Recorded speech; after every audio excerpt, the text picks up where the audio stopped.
Hello everybody and welcome back once again to the ESFL. It's Saturday night, that's right, ESFL 103 live on your screens. My name is Balian. Joining me tonight, the wonderful Mr. I'm a Boxer and the amazing Mr. Bruce Lee Rob. But before we introduce these guys, we should let you all know straight off the bat we have a very special card tonight, because for the first time this season we will be crowning a champion right here on PlayStation. Swiss-Libax taking on Zyaf in the main event is going to be fireworks. Boxer, I'll go to you first. First of all, how you doing? And how about the main event, a PlayStation champion crowned tonight? I'm doing pretty good on this Saturday. It feels good. I'm glad to be back in the ESFL, in the booth. We have a stacked card. I'm literally going to try not just to be a fan and watch this card from top to bottom, but when you talk about that main event, when you have Swiss, when you have Zyaf, both of these fighters are known just to go straight forward. What's going to happen when you have both of these powerhouses coming right at each other? I can't wait. Yeah, it's going to be a very, very good showcasing.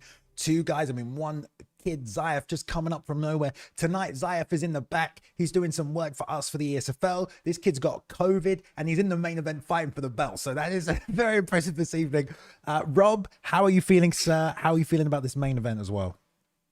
I'm feeling very good, Bailey, and thank you. And Boxer, always good to be here with you as well. It's going to be a great event. I mean, we were talking about it earlier before the show started, and we just have so many names. I mean, look at the bottom of the bill there. You have Dabikan versus Rini. I mean, what's going on right now? I mean, this card is absolutely stacked, and I cannot wait to cast it, and I can't wait to watch it and be a little fanboy over here and watch that title fight. I mean, we got...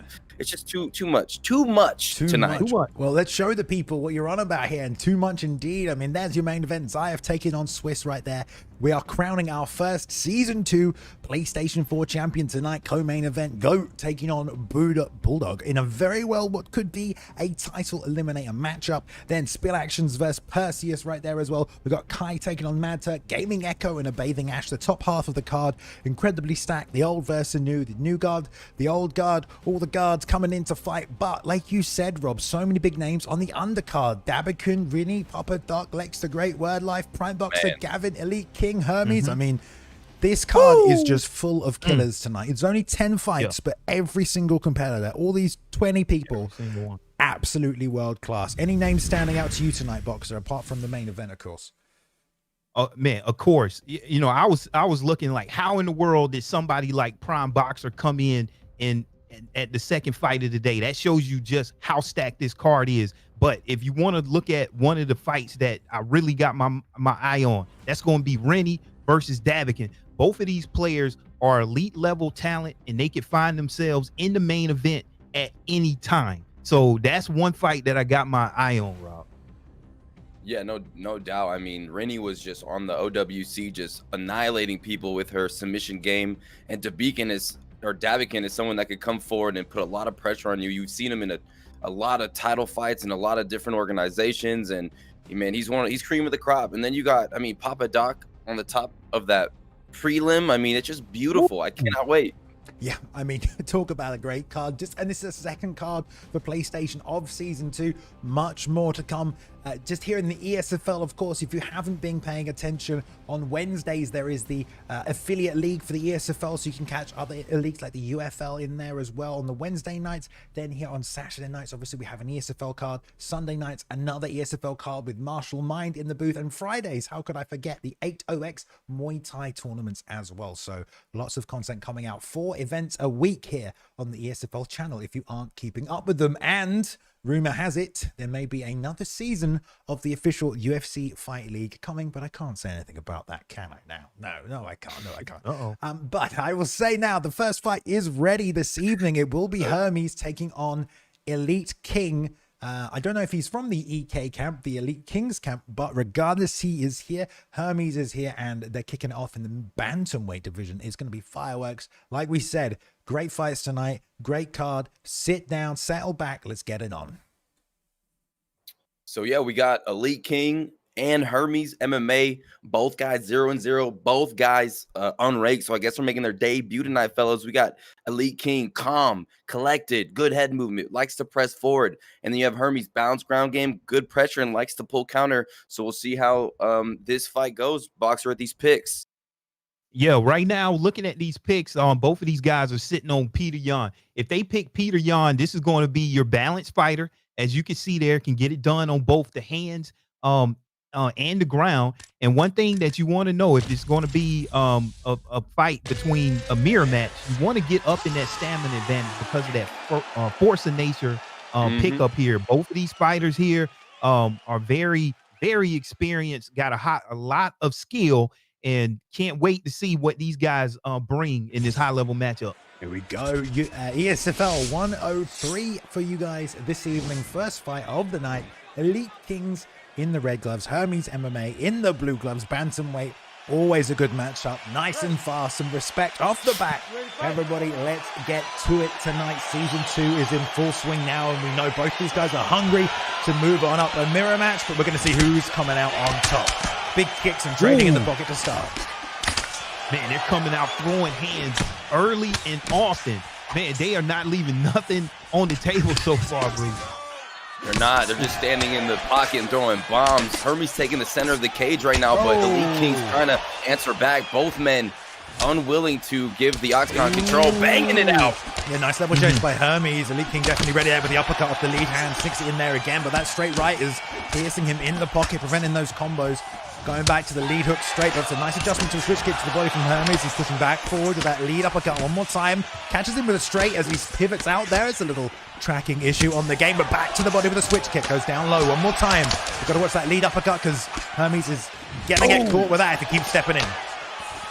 Yeah, I want to really see who pulls out here. Both of these guys right now are just throwing everything they have at each other, landing some of those body kicks. And right now, I think Hermes is a little bit down on the stamina advantage, and that's one thing to watch out for, Bruce. Most definitely, and it seems like Elite King is starting to let it fly a little bit and opening up with those lead body kicks. But Hermes throwing a lot of punches at that block. There's a head kick. Good defense by Hermes, Balian. Yeah, that straight right of Hermes, though, every time it's just halting Elite Kings in his track every time he steps in the pocket. And when he's trading as well, that straight right from Hermes, he's sitting down. There he is one more time, right on the noggin. But adjustment to the switch kicks from Elite Kings. Comes back with double lead hands and gets his own straight right down the pocket, forcing Hermes to back up now.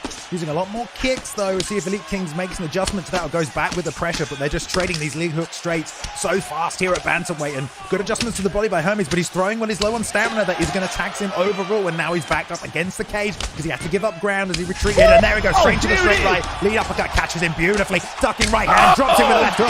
And now Elite King looks to put a stop on this fight already here. He's got him against the cage.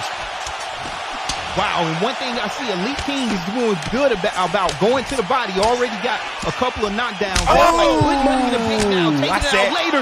And he seems like he's ready to cash out right now, Bruce. Big bombs, bang, bang, bang, and it's over. Elite King takes it. Knockout, let's go. Great performance, man. I mean, that is just a gunfight from start to finish. They both came out banging. Elite King was getting caught with that straight right, but kept pressuring, caught him nicely. And it was that adjustment he made once Hermes drained that stamina, burnt himself out a little bit, had to give that ground boxer. That's when Elite King pushed forward, used the cage pressure, and got the finish. Yeah, one thing, whenever you have that force of nature perk and you get up in that stamina advantage, then you receive less damage. And at that point, now you can get into that gunfight, like you said. And we saw that. He got into that exchange and he won it. You seeing that perk pay dividends right there. And that was a exciting fight to start off this card, Bruce. Yeah, no doubt. Those two came to absolutely bang. They went in that phone booth. They threw. There was really no feeling out process. It was just them coming forward, trading hooks. And Elite Kings did a real good job at mixing in those body kicks. And then that lead hook straight combination was money. And he gets the win and goes to the mat and drops some bombs on Hermes. And what a fight to open up this card. Yeah, absolutely just relentless from start to finish. I mean, they both just came at each other, just gunslinging. Both obviously had confidence in their stand-up to want to do that. I mean, we didn't see a level change. We didn't see a clinch attempt. Just, you know, both are so assured they're going to knock each other out. And it's almost 50-50 in a fight like that, right? Yeah, really, really is 50-50. It could be a give or take. Did you zig or did you zag at the right time? But also any time that you facing that mirror match, I always want to get up on that stamina advantage, and then you can't whiff. And if you are going to whiff and you start seeing your head health go down, at some point you got to think about how are you going to mitigate that pressure, maybe get the fight to the ground, grab up the clinch. But if you roll the dice like that, you never know. You could crap out, and that's what happened there. But that was a great fight by both of those guys. Crap out. I like that. Is that why the game's called Craps? Yeah. Is it? Because you crap out? Damn, I did not know that. All right. Learning something new. All right. There we go. Any last thoughts on that one, Rob? EA Sports UFC 4 is like a box of chocolate. You never know what you're going to get. True. I'd say that's true. But speaking of something we will know that we are going to get, which is an absolute firefight and a class performance from a world-class guy, Mr. Prime Boxer, is up next. A man who has fought both here in the ESFL Season 1 at the championship level, contended for the belt, didn't grab it, but also fought in the UFC Esports League last season, made a splash in the tournament and a little bit in the cards that followed. But he's here tonight, second fight on the bill with a tough challenge ahead of him, trying to come back after a tough loss last week. Prime Boxer, very, very talented, highly talented, always comes to fight, but he's fighting one of the young kids, boys, one of these up-and-comers we've seen coming out onto the scene, Mr. Gavin. Boxer, what do you make of this? Oh, man, anytime that you see that word AK camp, ace killers, you know you're going to be facing a killer in Gavin, but he's fighting a very high-level championship caliber fighter. Prime Boxer here. It looks like they're in that bantamweight division. We may see another mirror match, and this is pretty much the best player wins. These guys have amazing ping between each other right now, and they had that rival stamp. This means a lot to both of those guys. They need to get a win here to elevate themselves in the ESFL, so it's a lot riding on this fight. Most definitely. And with Prime Boxer picking up his first L against Swiss-Libax last week, he's here to bounce back and make his return. He's a vicious, dynamic striker, but he's fighting. You said that AK is the Ace Killers? Yes. Oh my goodness, I never knew the name of the AK camp. That's actually pretty deadly. And yeah, AK Gavin, one of the standouts over there at that camp. He's performed really well, but in this season, would this be season 2 of the ESFL? Yes. What season are we in, Bailey? Season 2? Yeah. Making his debut tonight. Yeah, season 2, but we are card 103 tonight as well, which is that pretty is big true. Deal, man. We're moving it on. I mean, oh, yeah. I think we just passed the 3-year anniversary of the ESFL. I don't even know anymore. Congratulations, everybody. I want to say 2. Yeah. No, it must be 3 years, right? It must be 3 years. It's got to be. Right? Wow, another Peter Yan mirror match. Yeah, another mirror match here. So like we pointed out, we're going to be looking at who gets up on that stamina advantage. Peter Yan has amazing punch speed of 95, amazing punch power of 95 and accuracy. So a lot of people love the stand-up game, and these guys may come out and you might see another just gun match just right off the bat, or they could take it a little bit slower and methodical. Who knows? We'll see indeed. Prime Boxer in the red gloves tonight. Gavin in the blue gloves. Both men very, very talented strikers. We'll see if the fight goes anywhere else. Prime Boxer always known for that ducking right hook over the top, and Gavin for that accuracy. So let's see if they go toe-to-toe. No one wants to give up any ground. Immediately trading here. Lead hook straights for days, as you generally see at this level. Inside leg kicks already from Boxer. He tries to change up the range. Yeah, I see that. When Boxer gets in that close range, he's throwing those round strikes, and look, a nice little head slip there, and Gavin has to be careful. A nice pull counter there, slightly out of range, but you already see the high level of striking here by both of these guys. Most definitely, we're seeing Prime Boxer letting his hands fly like he always does, and AK Gavin looking for that pull. As we saw, Prime's got to be careful. That's devastating, especially with Peter Yan's power. Man, it's just go crazy that, both these guys want to fight like this. Just hold the center. You don't get many fights like these online unless someone's really adamant that they're not backing up an inch, and exactly what's happening right now. The double jab from Gavin's working nicely for him. It set up that nice straight to the body afterwards, but Boxer adjusting well to kicks to the outside, gets caught with the right hand, throwing the double uppercuts, tries to triple up to the body, but Gavin does not follow up. Yeah, and see what I'm seeing here is both of these fighters here, they're still like feeling each other out, but already an early rock there by Gavin. He's a little bit more conservative. He's not throwing as many power strikes, and thus he is up on the stamina advantage, and that's something to look forward to as we continue in this fight, bro. Most definitely, and Prime Boxer is more of the assaulter here, dropping some bombs on that block, chipping away at that green bar on the top of your screens there, and AK's got to get it going a little bit here. Yeah, I mean, they're both just boxing and beating up the block. I mean, just pure meta right now. Straight hooks all day. You know, it's a good job with Prime. Anytime there's a bit of distance, going to that switch kick to the body, and Gavin's got to make a read on that. Whenever there's that space, Gavin tag Boxer earlier with a nice right hook as he tried to dig for those uppercuts. So got to watch for that. Both men waiting on the pull counter right there as well. Gavin to get a bit of ground. Backing Boxer up, who's still trying to lean on that pull counter. There's that double jab straight to the body. We've already seen that work nicely for him. And the double jab again, but gets caught with the left hook, trying to dig low on the end of his three-piece. And Boxer just trying to make reads right here. Yeah, and one thing with Gavin here, do you go to the bank and pull your money out later? But you don't want to take a lot of damage going to that bank initially. So will Prime Boxer's strategy work out where he's emptying his gas tank first but causing more damage? Or will Gavin's strategy come out where you hit some of the more the jabs, but you eat away at that stamina? So let's see what plays out here, bro.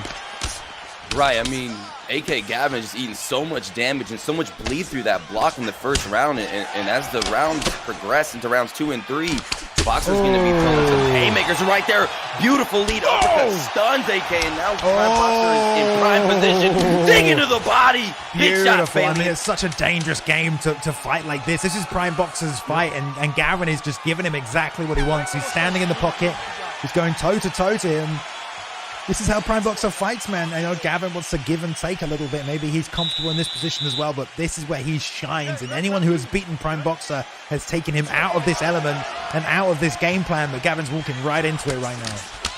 Yeah, and then we got to realize this is only a 3-round fight, so you definitely want to have that pedal to the metal.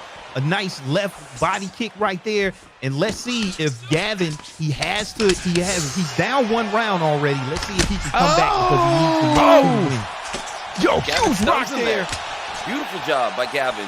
Gavin's coming forward to block up. That's a good way to start out this second round. Now they're trading in the middle, but that head health is so low on AK Gavin, but still, look at the head health. Bang!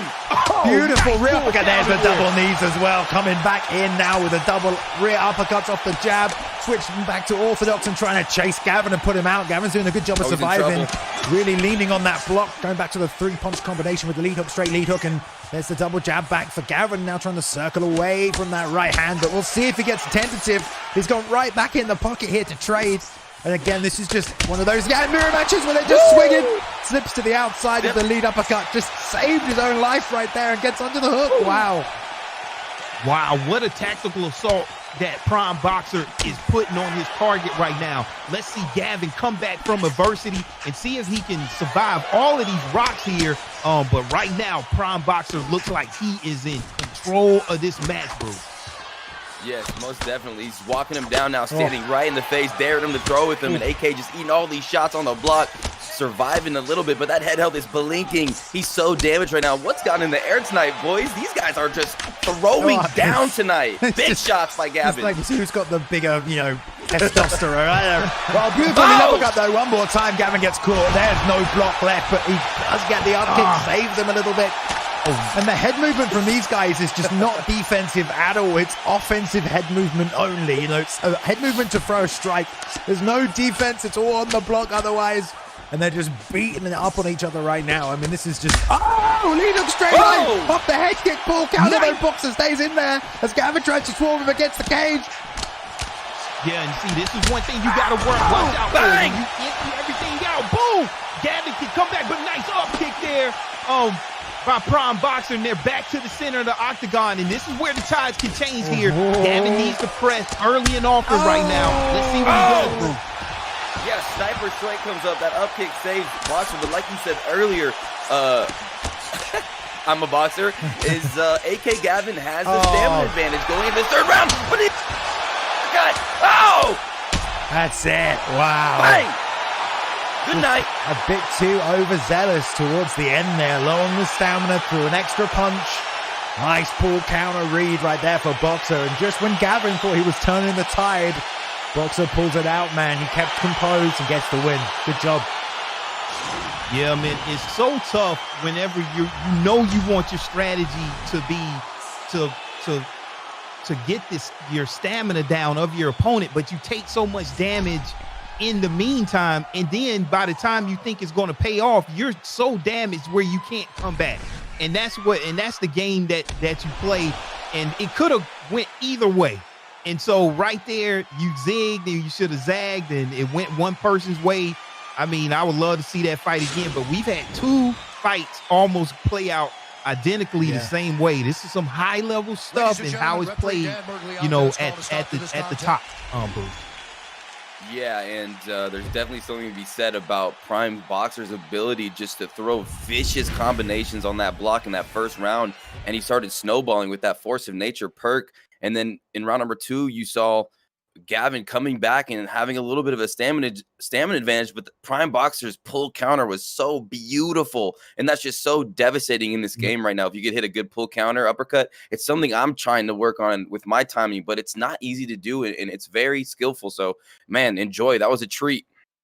It was a treat indeed. I mean, it's just the pure meta playing out before our eyes. You know, Peter Yan, probably one of the most commonly picked fighters in the ESFL, as well as online ranked as well. Just nothing but boxing, nothing but pressure, no defensive head movement, which I think is quite interesting now. You know, head movement is just purely used for offense for some people. It's only if you're going to pull or if you're going to slip and throw this straight. There's no trying to slip and roll or back out. It's just all for the offense. So a great fight there.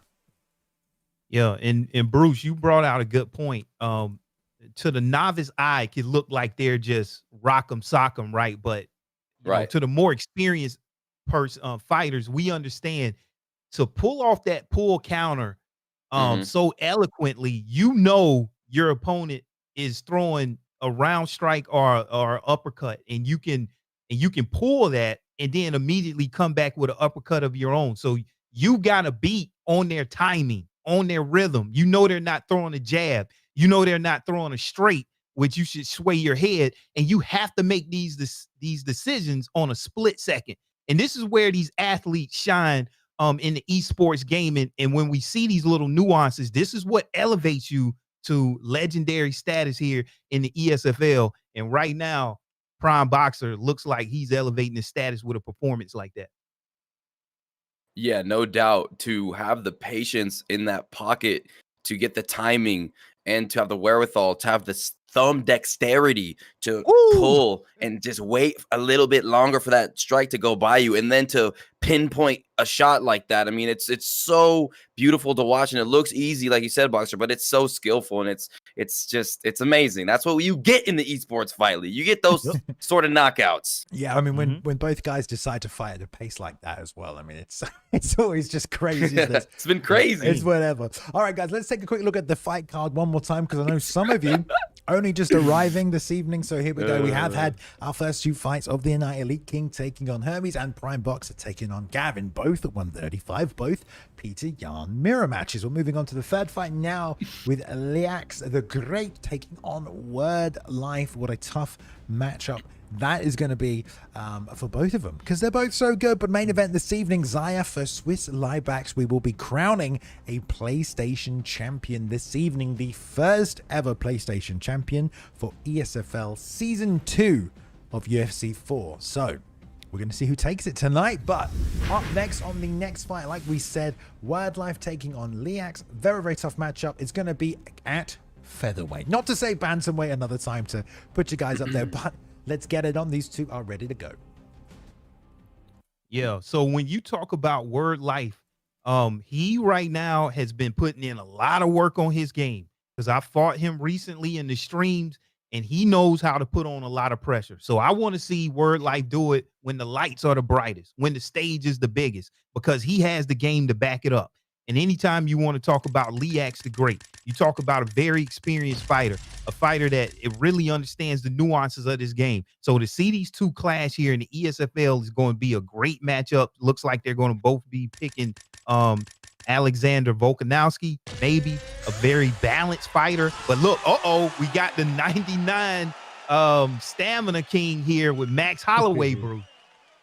5-star. This is going to be crazy because you know that 5-star Max Holloway, that cardio, that chin, the amount of volume you could unload in those first couple rounds and still have gas in the later rounds. And this fight is very interesting to me because WordLife is just an elite striker in his feints. And when he gets into his groove, I'm a boxer on like OWC or in a quick fight, man, he just seems unstoppable sometimes. But can he do it in the ESFL? And Lex is a savage. Here we go. Just straight toe-to-toe again. I can't believe it, but with there, the jump back spinning kick by Lex. Nice job using the L1 back to pull out of range there as well, but trying to keep WordLife right on the edge of those punches. He's nice straight there, coming back in over the end. And nice little inside leg kick as well there by Lex. Really trying to mix pocket shots up here. Split the timing of WordLife on the entries and float there on the outside, but now circling to the right. Really, really waiting, and WordLife doing nothing but sitting right in the pocket. Yeah, and that's the very first clinch that we've seen. And look at there already. Look, putting on the pressure there with Liax there. But one thing I see, it seems like the meta is changing. You just get right to work because, like you say, Bruce, that's the, Bay, that's the only thing that really shines right now is just that pure offense. Who can get their offense better, Bruce? Yeah, and WordLife with a big takedown, and we know he has elite wrestling. Dodges that kick, and that allows him to get in position, half guard, and WordLife is so good in these positions. This is really good, and with 3 minutes to work, Bailey, and this is great. Yeah, nice to see a bit of grappling here tonight as well. One side fake for WordLife, trying to set something up. Lex trying to set up that full guard sweep there by moving to the left, but nice job, postures up, stamina advantage, gets the free transition to half guard, double arm triangle fake into the slight body shot, tries to take side control, turns it into a fake and then slices straight after as Lex returns with the shots to the body. Now going to try and hold side control. I expect get some nice damage off as best you can. Now faking the full mount transition, 3 little shots to the head, and looks like Lex is trying to strike to build some GA, does that, maxes it out to get a nice pass back to half guard here. See if he can work his way back to the feet. Beautiful fake to half guard and the underhook sweep. Nice work by Lex. Wow, that was good because that's where you want Max Holloway on his back with only a 89 bottom control. But Lex able to but now he gets reversed there. And like we said, WordLife, this is a smart move because with that 99 stamina by Max Holloway, you want to kind of try to drain that while you maintain a safe position. And no better way to do that than on the ground, dropping down bombs. But he's able to block it there. But this is where you want to be if you're WordLife fighting against a strong Max Holloway, Bruce. No doubt, boxer. I mean, look at that denial right there. This is WordLife's wheelhouse, right in his side control, a dominant position. He could go crucifix. He could go for a sub. He could just add that control time. I mean, he's going for that full mount fake, but still just a couple ground and pounds, and Lex able to get back to half guard. Yeah, Lex doing a good job. He did some great work to get that sweep initially, and WordLife with a beautiful double sort of foot fake on the hips, really, to get that transition and that sweep out of that position. So lots of good work from Lex to get back there, but immediately turned around by WordLife. He's going to get all the top control, to get damage for these strikes as well as the score going into this second round. So you got to give this first round to WordLife right here. Great control from the top. Yeah, definitely. Anytime you can control your opponent for this long on the top, and he has that 92 top control with Alexander Volkanovski, you have to think that the judges are going to award the round to WordLife. And the thing is, WordLife also has a great stand-up game. But now let's see if Liax can turn the tide and stay off of the ground here and use a lot of that stamina that Max Holloway has and some of that 5-star striking to come back and even the tide here in round 2, bro. Yeah, and something else to add is when you get taken down and you get controlled in a 3-round fight, that plays on your psyche, your mental. You're like, I don't want to get taken down, so it might shut down the striking a little bit. But no, Lex just comes out and throws some vicious combos. So we'll see. Seems to be doing good so far. Nice head movement by WordLife. Seems to be a bit more patient, trying to set that takedown up. Perhaps Lex with the front kick, but immediately back into the pocket where WordLife's able to return 1, 2, 3 with the lead uppercut. Nice job. Gets the block though, but this could still be dangerous right here. Lex with some nice head movement, but WordLife straight back in there. Lex straight on that arm bar, wanting to slip it in there nice and quick. The fake, I've never seen the fake on a posture or a fake on a get up. Yeah, right there. Nice fake.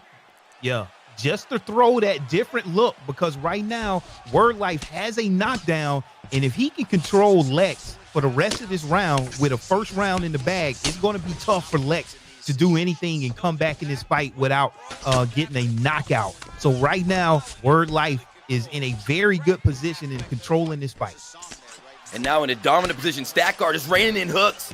And Lex able to slip that one. And yeah, when Word Life is so good at MMA and takedowns and striking, so he's just all over the place. But wow, look at that stamina. He's able to get back up. Good job by Lex. Yeah, good job by Lex. Is Word Life faking a stacked guard position from full guard there? I think so. That's yeah, pretty, looks like it. Pretty interesting.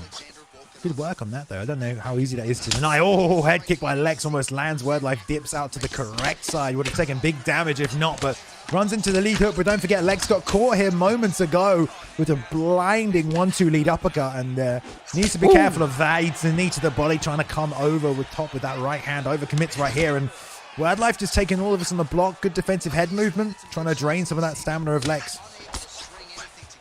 Yeah, and so you got to be careful whenever you're doing an exchange with Max Holloway, because he's going to win that battle with a 96 speed. And look at that, just as we said it there, Word Life has to be careful. And a huge knockdown there. Leax is taking his moment to come back in this fight, Bruce.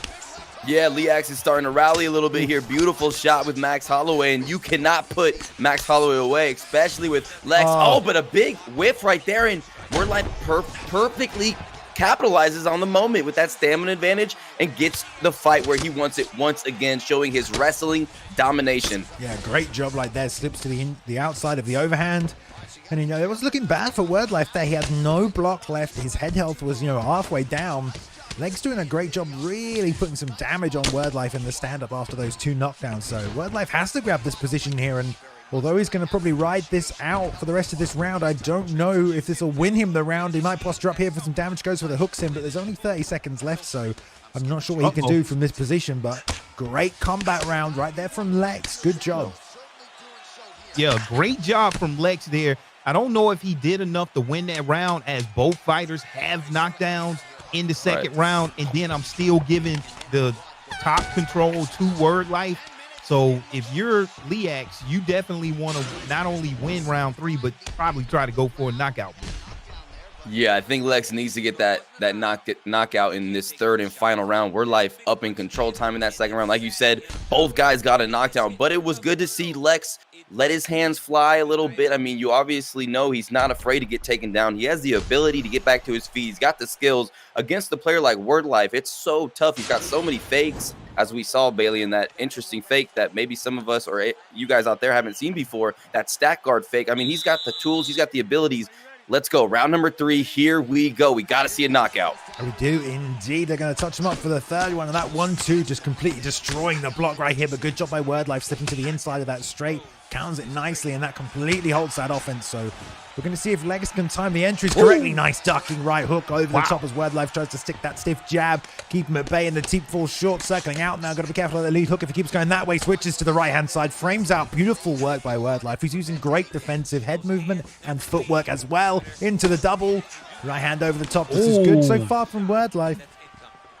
Yeah, what I like from Word Life right there, that was a nice takedown, and then a cancel right there, and then into that right hook. And look how he's incorporating his wrestling. You don't know if he's going to cancel it. You don't know if he's going to go for it. He's good in the striking, and he's on top control again. This is really a nice clinic of how you strike and wrestle and just mix everything in at your disposal. Now in the crucifix position, inside saddle, and he's doing real good, raining down some huge elbows, bro.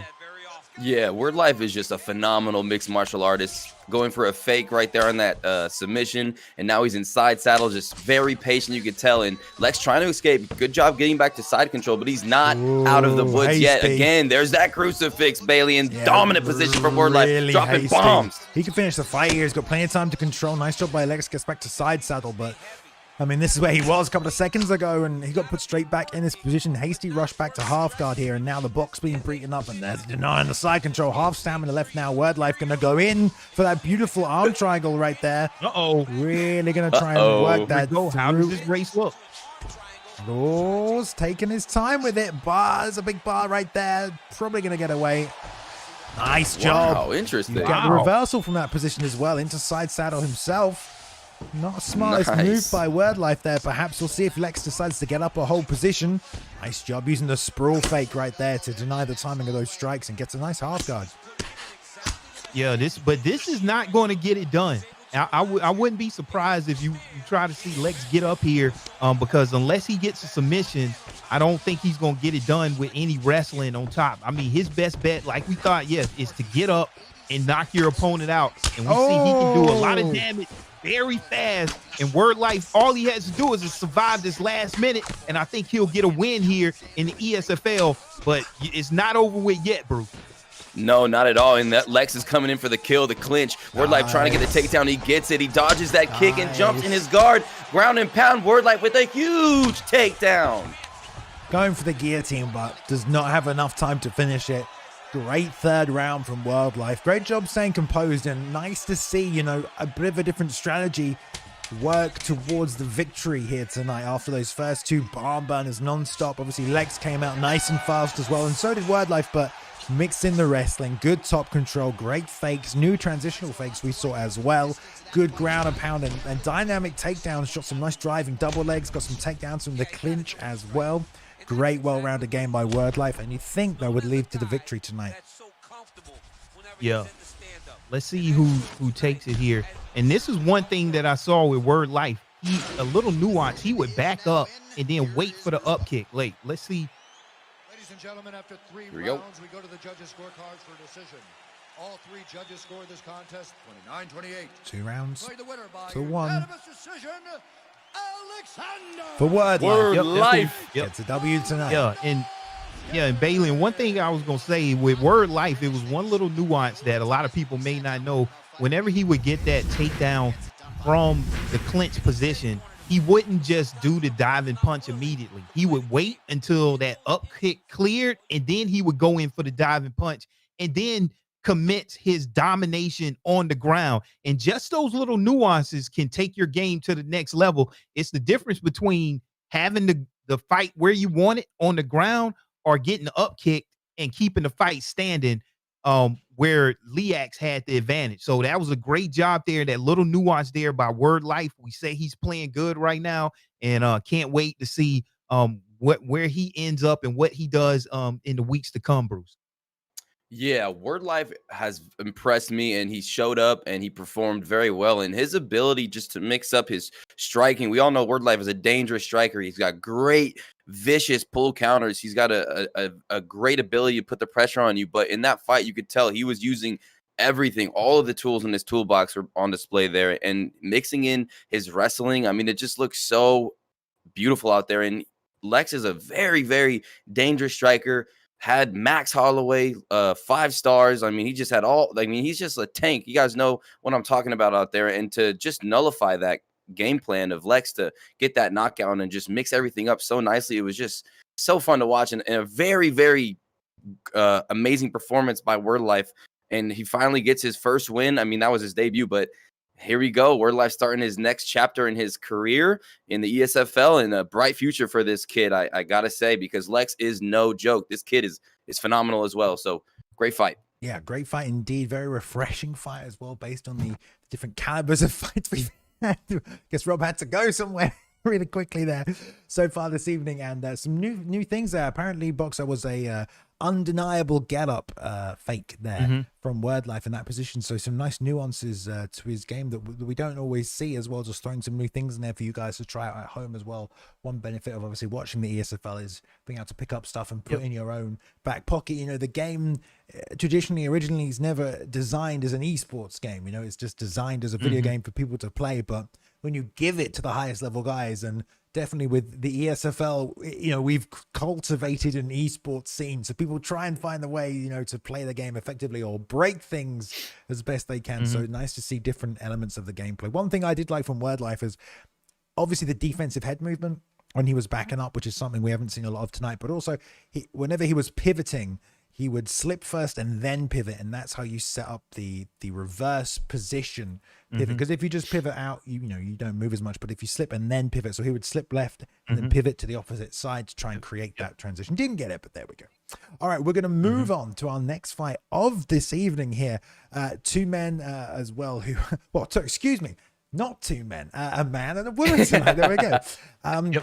We have Dabikan, an absolute force of nature, someone who has run through competition at the highest level, fought the who's who of esports competitors here in the ESFL, and he's taking on Rini this evening. Rini, someone she's absolutely deadly, devastating, amazing submissions, and relatively new to the competitive scene here as well. One thing I will point out for this fight as a disclaimer for everyone, I have seen the ping jump up to as high as 300 there in the middle, so there may be a little bit of lag for both competitors, but there we go.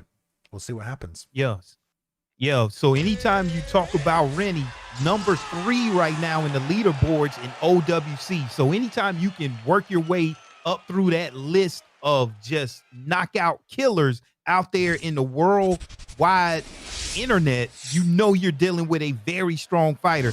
And against Dabikan, someone that is a championship level caliber himself, this is a fight, especially with Michael Chandler, can get it done on the hands and the feet. You can't wait to see what Rini does. Love it. Yeah, and just one thing to mention, Dabikan is 0-1 right now, ranked 13th. Rini 0-0 in this season, making her season 2 debut here in the ESFL. Here we go. Immediately a takedown, but defended well, takes the back and drags him down. Beautiful sequence. I love it. And you've got to be careful. Rinnie's so good with the subs as well as with the strikes as well. Roll straight to the back, and Chandler's just received some lovely buffs here as well. I'm not surprised if we see him make his mark on a competitive scene to that back posture up position, working on the block, trying to get some damage on Dabikan. Dabikan pushes out to about half stamina there before giving up on that. A nice roll to full guard from Dabby. Let's see what he does from here. Yeah, and Rini with that 92 top control there with Michael Chandler just doing a lot of work and staying safe. I like the move, but Rini decides to get up. She already got a takedown. Let's see what happens on the feet, Rob. Yeah, we'll see. Rini's got some serious hands, but Dabikan, he's so good everywhere, and he's going to put on a lot of pressure. You already see him in and out footsies, and Rini's responding pretty well, just being pretty patient here. I love the pace of this fight right now. Dabby, nice job with the liver shot. Now the driving takedown there, this time pulling guard. Wise move by Dabby, being aware of it this time and decides to come on top, tries to take side control. Nice deny by Rini, not an easy denial to hit. Nice get up. Back to their feet, loving this fight so far. Halfway through the first round, fairly even. Dabby whipping in that rear uppercut to the body, though, is going to take chunks, and Rini starting to pour in the combinations, breaking the block there nicely. Now going step 3 with the double jab. Dabby trying to plant and misses with the straight, but right catches her with the lead hook. And right hand, your right boxer, that straight is piercing right through for Rini. Yeah, you can't take right hands from both of these fighters. Both of these fighters have a 95 punch power, so they cannot take those huge right hands there, especially from Michael Chandler there. So they're just exchanging punches here, Bruce. Yeah, no doubt. Very technical exchange, and Dab landing a nice left hand again on the face of Rini, and Rini's doing very well here. Both of them, Dab looking for that pull, and wow, the pace of this fight is just very interesting. So good, and there's the clinch, has him against the cage, could go for a takedown, and gonna drop some knees or some punches to the face. Oh, straight on the back. Bay. Just as he was about to break as well. Rini does a great job, jumps on the back. She lets him go there, but good control by Rini. Just in all these positions, there's the big right hand as well. Off the jab, nice work. Dabby trying to push forward to get that pull counter off, doesn't get it. Rini still floating on the outside, leaving that jab. Not even moving into that. She's just flicking out from her stance, but nice work by Dabby. He starts to come forward, and Rini's burnt a fair amount of stamina so far this round. Obviously been more active, had some takedowns denied, as well as pushing out the boat and things like that. Overhand aren't going to help her, but you think she might have enough stamina to carry her through if Dabby doesn't find a home for those body shots. Toe-to-toe right now with a 3-piece combo, the straight left piercing at the end there, and there's a nice 1-2 by Dabby. Starting to pour in the pressure. Rini backsways to get out of here. A nice pivot to hit the outside. Yeah, and this is a much different pace, like you said, Bailey, than the other fights that we've seen. What I saw was a lot of methodical takedown attempts there by Rini, and let's see if she's able to use some of those takedown cancels to put them in some vicarious situations and come out on top here, because you want to take advantage of your Michael Chandler with that 92 top control, because it's only an 88 bottom control there if you got Dustin Poirier. And there he is, just like we said it, taking the back and finding ways to take this fight to the ground. No longer can you just do a regular takedown. It's advanced now. It's leveled up, and you're seeing Rini do it, one of the best players in the world at this takedown right now, Bruce.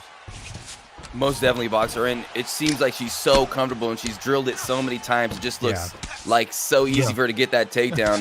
And that's the second time that she's gotten in this fight to start out round number 2. Round number 1, she got it. And that's huge in 3-round fights to be able to put your opponent on the ground. But there you go. Wow. Look at Dabikan turning the tides, turning the tables on top. Beautiful sweep, and Rini's given up that advantage she had from that takedown here. 3.5 minutes to work for Dabi, using double body shots, gets full GA right there, uses it to posture up. One shot in return though, and Rini tries to dig a quick full guard transition there. Dabi says no, gets full GA once again, takes a side control position and gonna try his best to hold from here. Thinking about what to do, some knees to the body, gonna chip away at that already deteriorating stamina for Rini. And there's a denial right there on the sprawl attempt. Dabi having none of it and controlling very nicely from the top position right here. And Rini's got to find a way out, this time faking the knee on belly here. Trying to return some of her own shots, drop the timing from Dabi. Let's see if she goes to the half guard. She can hit the sprawl this time, gets it, but no means out of the woods yet. Goes for the quick get up. Nice deny right there as well. And there's a Peruvian necktie. Dabi locking it in right here, Boxer, but gives up on it already. Yeah, that's very interesting. That's a fast denial when you're against the cage and your opponent wants to get up. So that was a very good transition denial to keep the fight on the ground, especially with Dustin Poirier, who only has a top control of 89. But right now is going to the bank, just hitting that body, and wants to control Rini in this position right now. You see the GA advantage of Rini was way up. And now you have to deal with Rini on top. It goes here for the Bulldog choke here. And you got to think he's in all kind of trouble, Proof. Yeah, it's a lot of trouble. And I didn't even expect that choke. I thought he was going to take the back with that position. But, back tape. But then the choke comes out of nowhere. And it looks like this. I mean, she's not going to get it, but she's on it. Yeah, no. He's going to be able to escape. Good job by Dabikan. Great defense. But wow, what a choke, huh, Balian? That was wild. What a choke. I mean, getting that far along the stage of it as well will count for the scorecards. But also, Rini, she wants to finish the fight with that choke. So that's going to help her later on in the fight. She gets the timing down a little. She can get that far off that little stamina advantage. I mean, if she gets a better position with a good deny, she's going to do even better with that. So great use of countering that sprawl attempt right there. I mean, must have known Dabi had to go for the sprawl. He wasn't going to risk taking a side control position. The reason he went for that sprawl, everyone at home, is obviously the ref will stand you up if you sit in that position and keep wailing to the body, but you can use that new sprawl transition just to build some GA yourself and to break up the timing so the ref doesn't stand you up. But Rini knew that, waited for it to come out. Dabi went for it, so he didn't get stood up. Rini immediately denied it, counters and took the back. It was a very, very good sequence. Back on the feet now. Round 3, 10 seconds left. It's all to play for sure. Sorry, 10 seconds in. Yeah.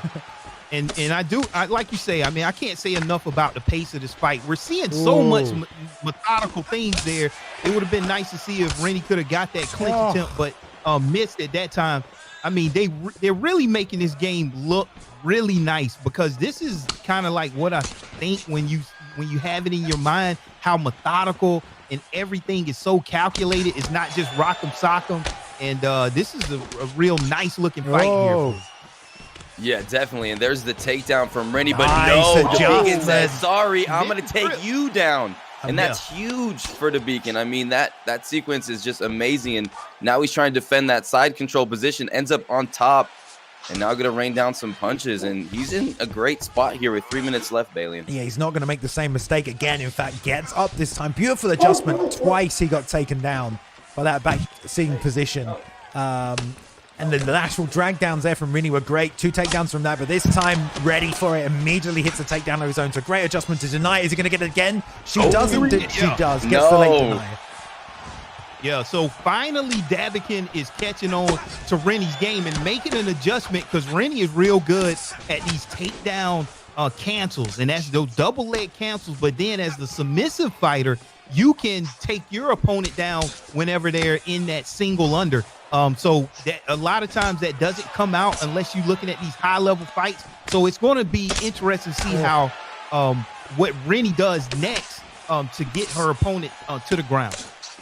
You can really see their minds just flowing right now and their brains working. I mean, all these decisions and the counters and the adjustments. Big shot, though, by Dabikan. Going to the body. He has Rini hurt. She's backing up. Beautiful pivot. She tries to grab the clinch, but he's just not there. Here's the takedown attempt. And again, no. The deny. The double deny.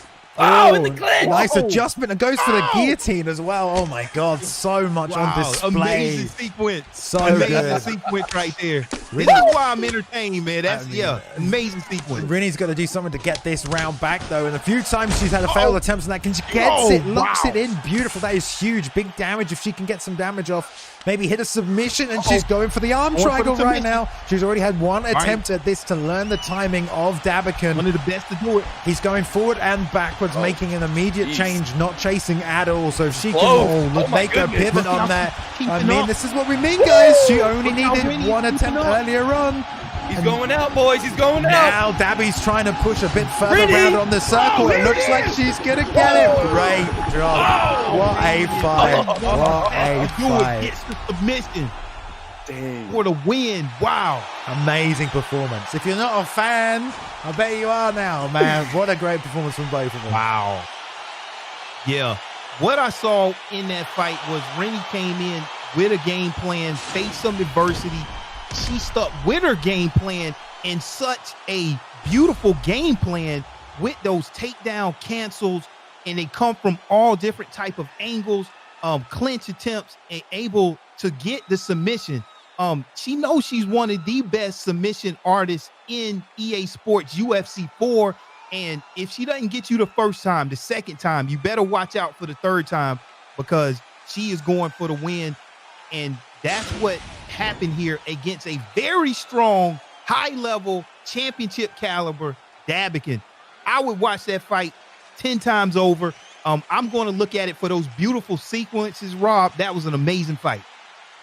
Yeah, that was an amazing fight, Boxer, and that was a fight where they weren't playing checkers out there. They were playing chess, and for Rini to outplay Dabikan in that fashion, just her ability to get that takedown, her wherewithal to attack in all these different positions. She's just dangerous everywhere on the feet, and then on that backside, there's just chokes coming from everywhere, and they're just so nasty. And her ability to sink these in and just make those great decisions on the fly. I mean, she's so high level, and she just took out a straight killer, like you said, Boxer. And wow, the future is bright for Rini. Not only is she top 10 in the world on the OWC, the online world championships, but now a huge win for her career in the Esports Fight League. And I cannot wait for the future of this girl. Amazing stuff. Yeah, I mean, it was a really good competitive fight between both of them, backwards and forwards. Nice adjustments made backwards and forwards.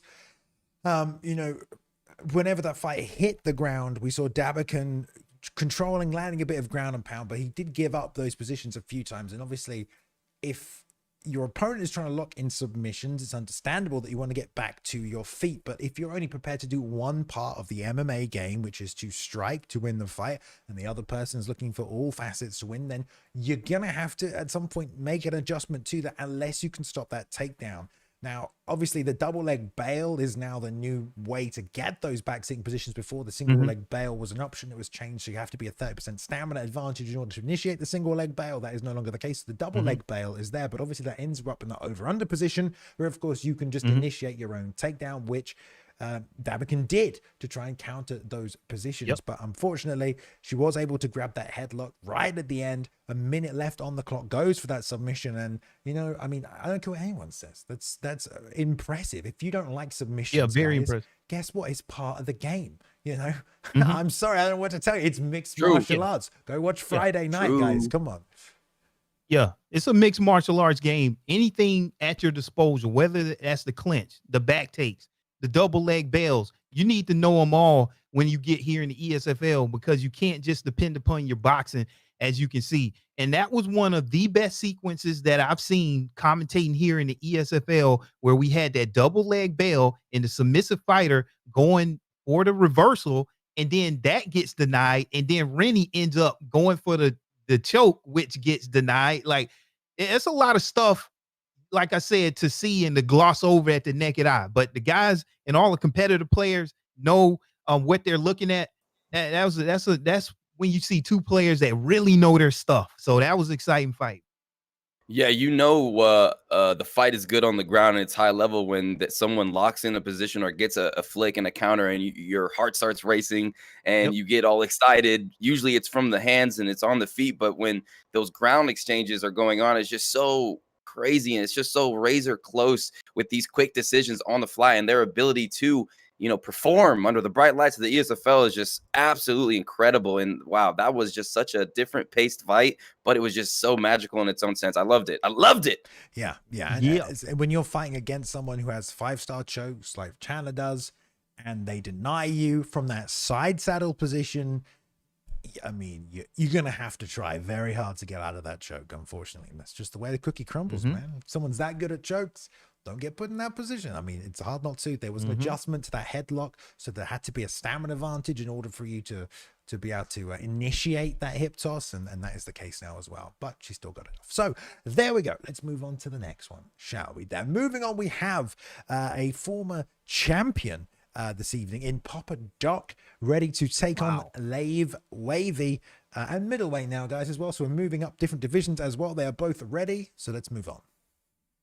Yep. Anytime we're looking at maybe a mirror match between Israel Adesanya, like this is going to be a good one, because when you want to talk about footwork, this is one of the best characters in the game at footwork, coming in at a 97. So this is going to be a nice battle on the feet primarily, because this is not necessarily a guy with a bottom control of 89 that you usually use for takedown. But Papadoc here, he's known for his ground game. Looks like he may go with Robert Whitaker. Oh, and maybe both of them might go with Robert Whitaker right here. They locking in the Robert Whitaker picks, Bruce. Ooh, that would be interesting. And Papadoc is 0-1 this season, ranked number 12. Lave Wavy is currently unranked, has not yet competed, making his season 2 debut tonight. So yeah, Papadoc, like you guys said, elite wrestling, elite pace control. I mean, this guy, Papadoc, is one of the best players in the world, and he has just the unique ability to almost slow down fights to his pace. And he trains with Romero and Swiss-Libax at that dark camp. I mean, one of the most dangerous camps. I mean, there's literally an emote in the ESFL of that camp, and Vegas MMA, of course. And then you got Lave Wavy. Here we go. Let's get to the action. Already in this clinch position for Papadoc, and we know how good of a grappler he is. Straight on the back. Nice slam by Lave right there, taking advantage of the stamina difference there. But Papadoc's on this back position already. This is real dangerous for Lave. He can't make a mistake. Goes straight to the backside position now. Going to try and control, see if he postures up to do some damage, or just waits here on this in no rush. Gets the posture up. Probably will get to about half stamina, even less than that now before going back to it. And no Bulldog choke fake, no hooks going in either. Just consistent damage and control for now. Yeah, and we talked about the elite ground game of Papadoc. He has won championships. He's won so many fights here as a legend in esports here. Nice. And he will control and just wear his opponent down already here in top mount, getting transition denials. Papadoc is a wizard on the ground here, raining down some huge ground and pound, Bruce. Oh, yeah, just already in a dominant position early in round number 1. Gets a crucial denial there on that right side. And now it's going to allow him to posture up and rain down big shots. He's going right down the pipe, mixing in hooks. And that block is getting exploded on Lave right now. Lave in big trouble, Balian. And we talked about mount last week being a new position for this meta of grappling. You know, people are getting away from half guard posture. Now it's the mount position that people are holding, and Papadoc is just doing that right now. Another deny. Lave has to find a way out from here because it's 3 denies in a row. Papadoc just laying on top of him, landing this ground and pound from full guard, from full mount, excuse me, but gets the bump back to half guard. Got to work himself up. Nice deny there to half guard. 2 shots, going to try and get full guard. Bit predictable, but fakes it this time. 1 shot in between, but does not go for the transition, giving Papadoc a chance to reset the GA as well as his stamina here. Now using the arm triangle fake, passing to side control, gets it nice and easy there. Papadoc going to hold this position for as long as he can, but the crucifix comes out, denied by Lave. 2 shots for him, 3. And no transition here, Boxer. He's letting that GA reset. I know he's trying to mix things up, but he's got to use that grapple advantage. Yeah, well, see, the thing is, you just started your fight, and the round's almost over, and Papadoc has been in top control the entire fight. This is not how you imagine your ESFL outing to be, but that's why Papadoc is so good. And he's able to get that nice big transition to the neon belly. You can rain down a lot of damage there, and Papadoc literally controlling the entire round here. Bruce. You got to get his round to Papadoc. Wow, impressive. No doubt. Definitely got a good takedown and just has been so heavy on top here. Just so patient, making all the right decisions. And again, slides beautifully like a piece of butter on a fresh pancake from Mickey D's on top in full mount.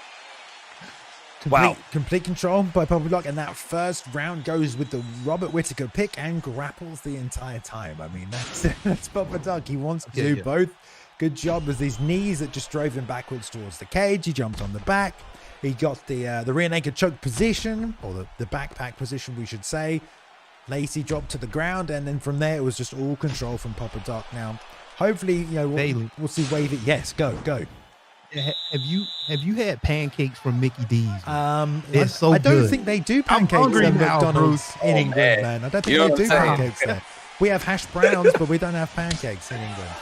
McDonald's. Man, you gotta have it. Wow. Maybe we do. I don't know. All right, round 2, man. Can't see. Whenever you spent your whole first round on the back, it's like it plays into your psyche, Bruce. Like, where do you go from here? You cannot get taken down again. It's crazy. Yeah, because especially when you get held down and you know you're facing against Papadoc, but a vicious leg kick shatters Papadoc's legs. Now Papa has to switch stances. Interesting stuff here. It's a good timing. I actually think the southpaw will help him get the takedowns, but that's just me. I mean, maybe not the double leg, but if he wants to jump on that single after some slipping, and the single, the clinch attempt will probably be easier as well. Nice stuck. Oh my God. Wow, that overhand. It didn't do that much damage though. You know, it did half head health, I suppose, but not much. He's back in orthodox here as well, and it's only a little damage on that lead leg. It was just a nice timed leg kick was all. He didn't really set it up, just played it out nicely and timely, and Papadoc's again back under pressure, but looks like he's going to strike this round. Yeah, see, anytime you see like one leg strike and you get a leg health event, a lot of times you can catch your opponent sidestepping, and that's the price you pay for those sidesteps. You hit somebody with those leg kicks and you can get a health event, which will have you in the up on the judges' scorecards, and that's what we're seeing right here. Lave making his comeback, Bruce. Did not want to give up that position, did he, there as either?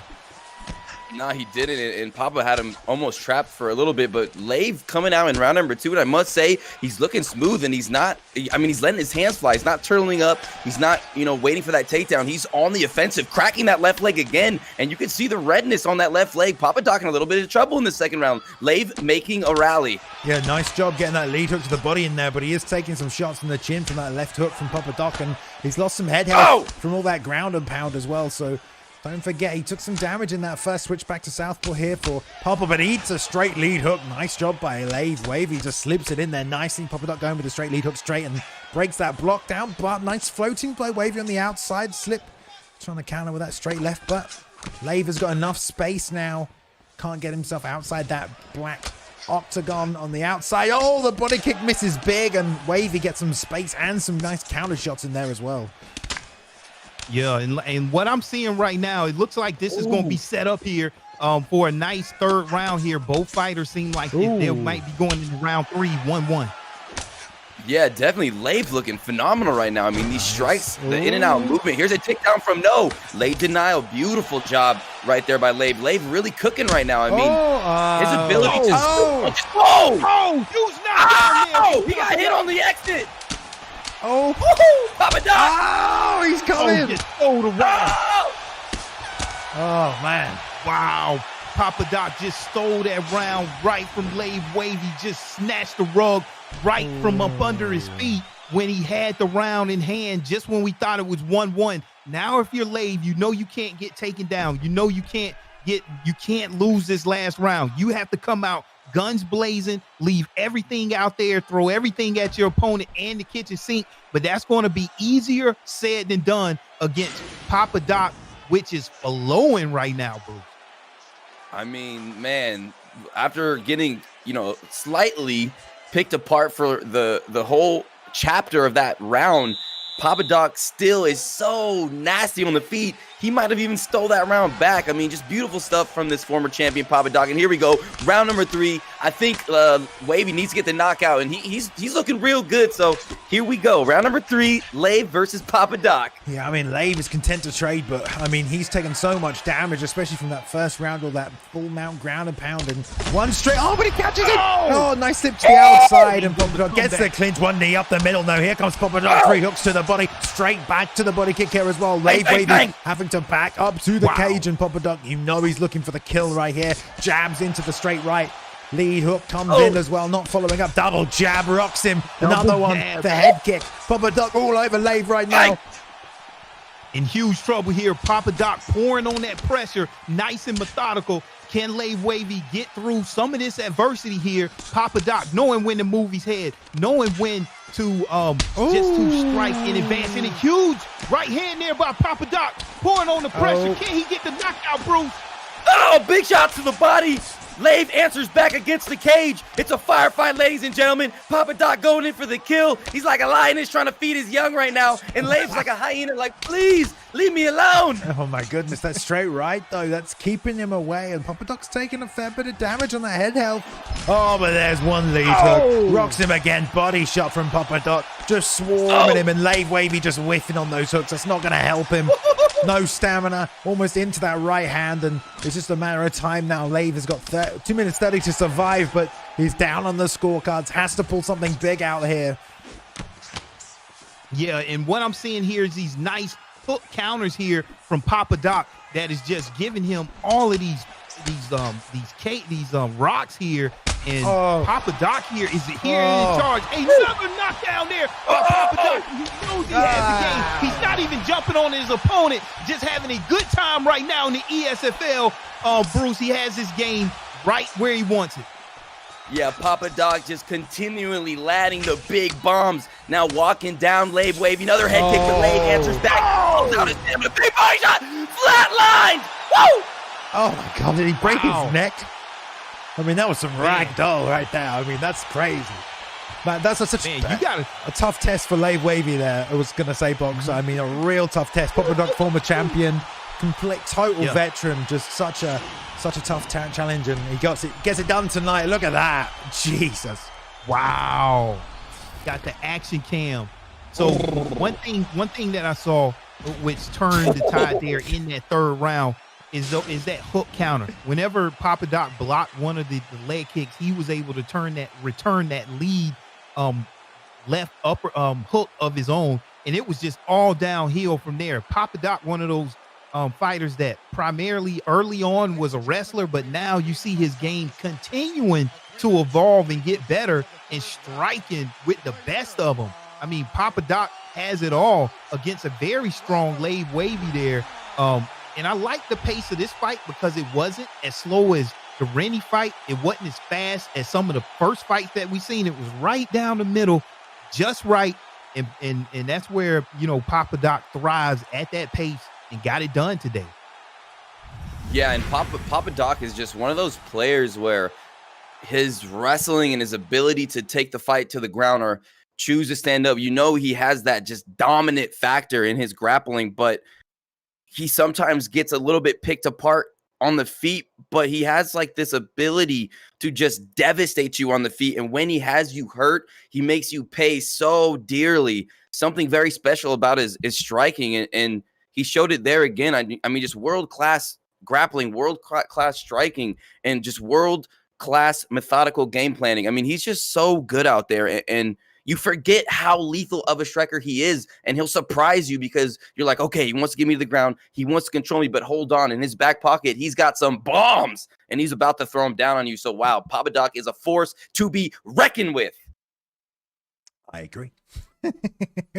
I agree. And he has been for a long time and continues to be in season 2. I'm excited to see who he's matched up with next week and who we've got for him. And we're going to move on to the next fight tonight. Gaming Echo makes a return here. One of the young guns that we've seen many of make this. Some of them made the debut in season 1 of UFC 4 competition. Now onto season 2 post-Christmas. The game's been out for a while. Patches have rolled through, and many of these guys are still around. But he has an incredibly tough challenge ahead of him here tonight. The former champions champion of UFC 3, the man you can never count out, and is just, I mean, it's such a dangerous contest for Gaming Echo.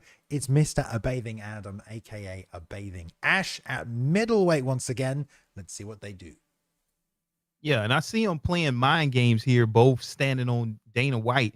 And this is what you do. You use every single advantage to gain some type of mental advantage on your opponent. You know, whenever you're on this Dana White pick, we all know that you're probably not going to use Dana White. And that's what they're doing here. I don't know what the purpose is of playing the mind games to this extent, but right now, maybe they're thinking, but look at this. Gaming Echo is actually going to, as locked in a Dana White pick against the champion killer of Bathing Ash himself. Rob, what do we got going on here?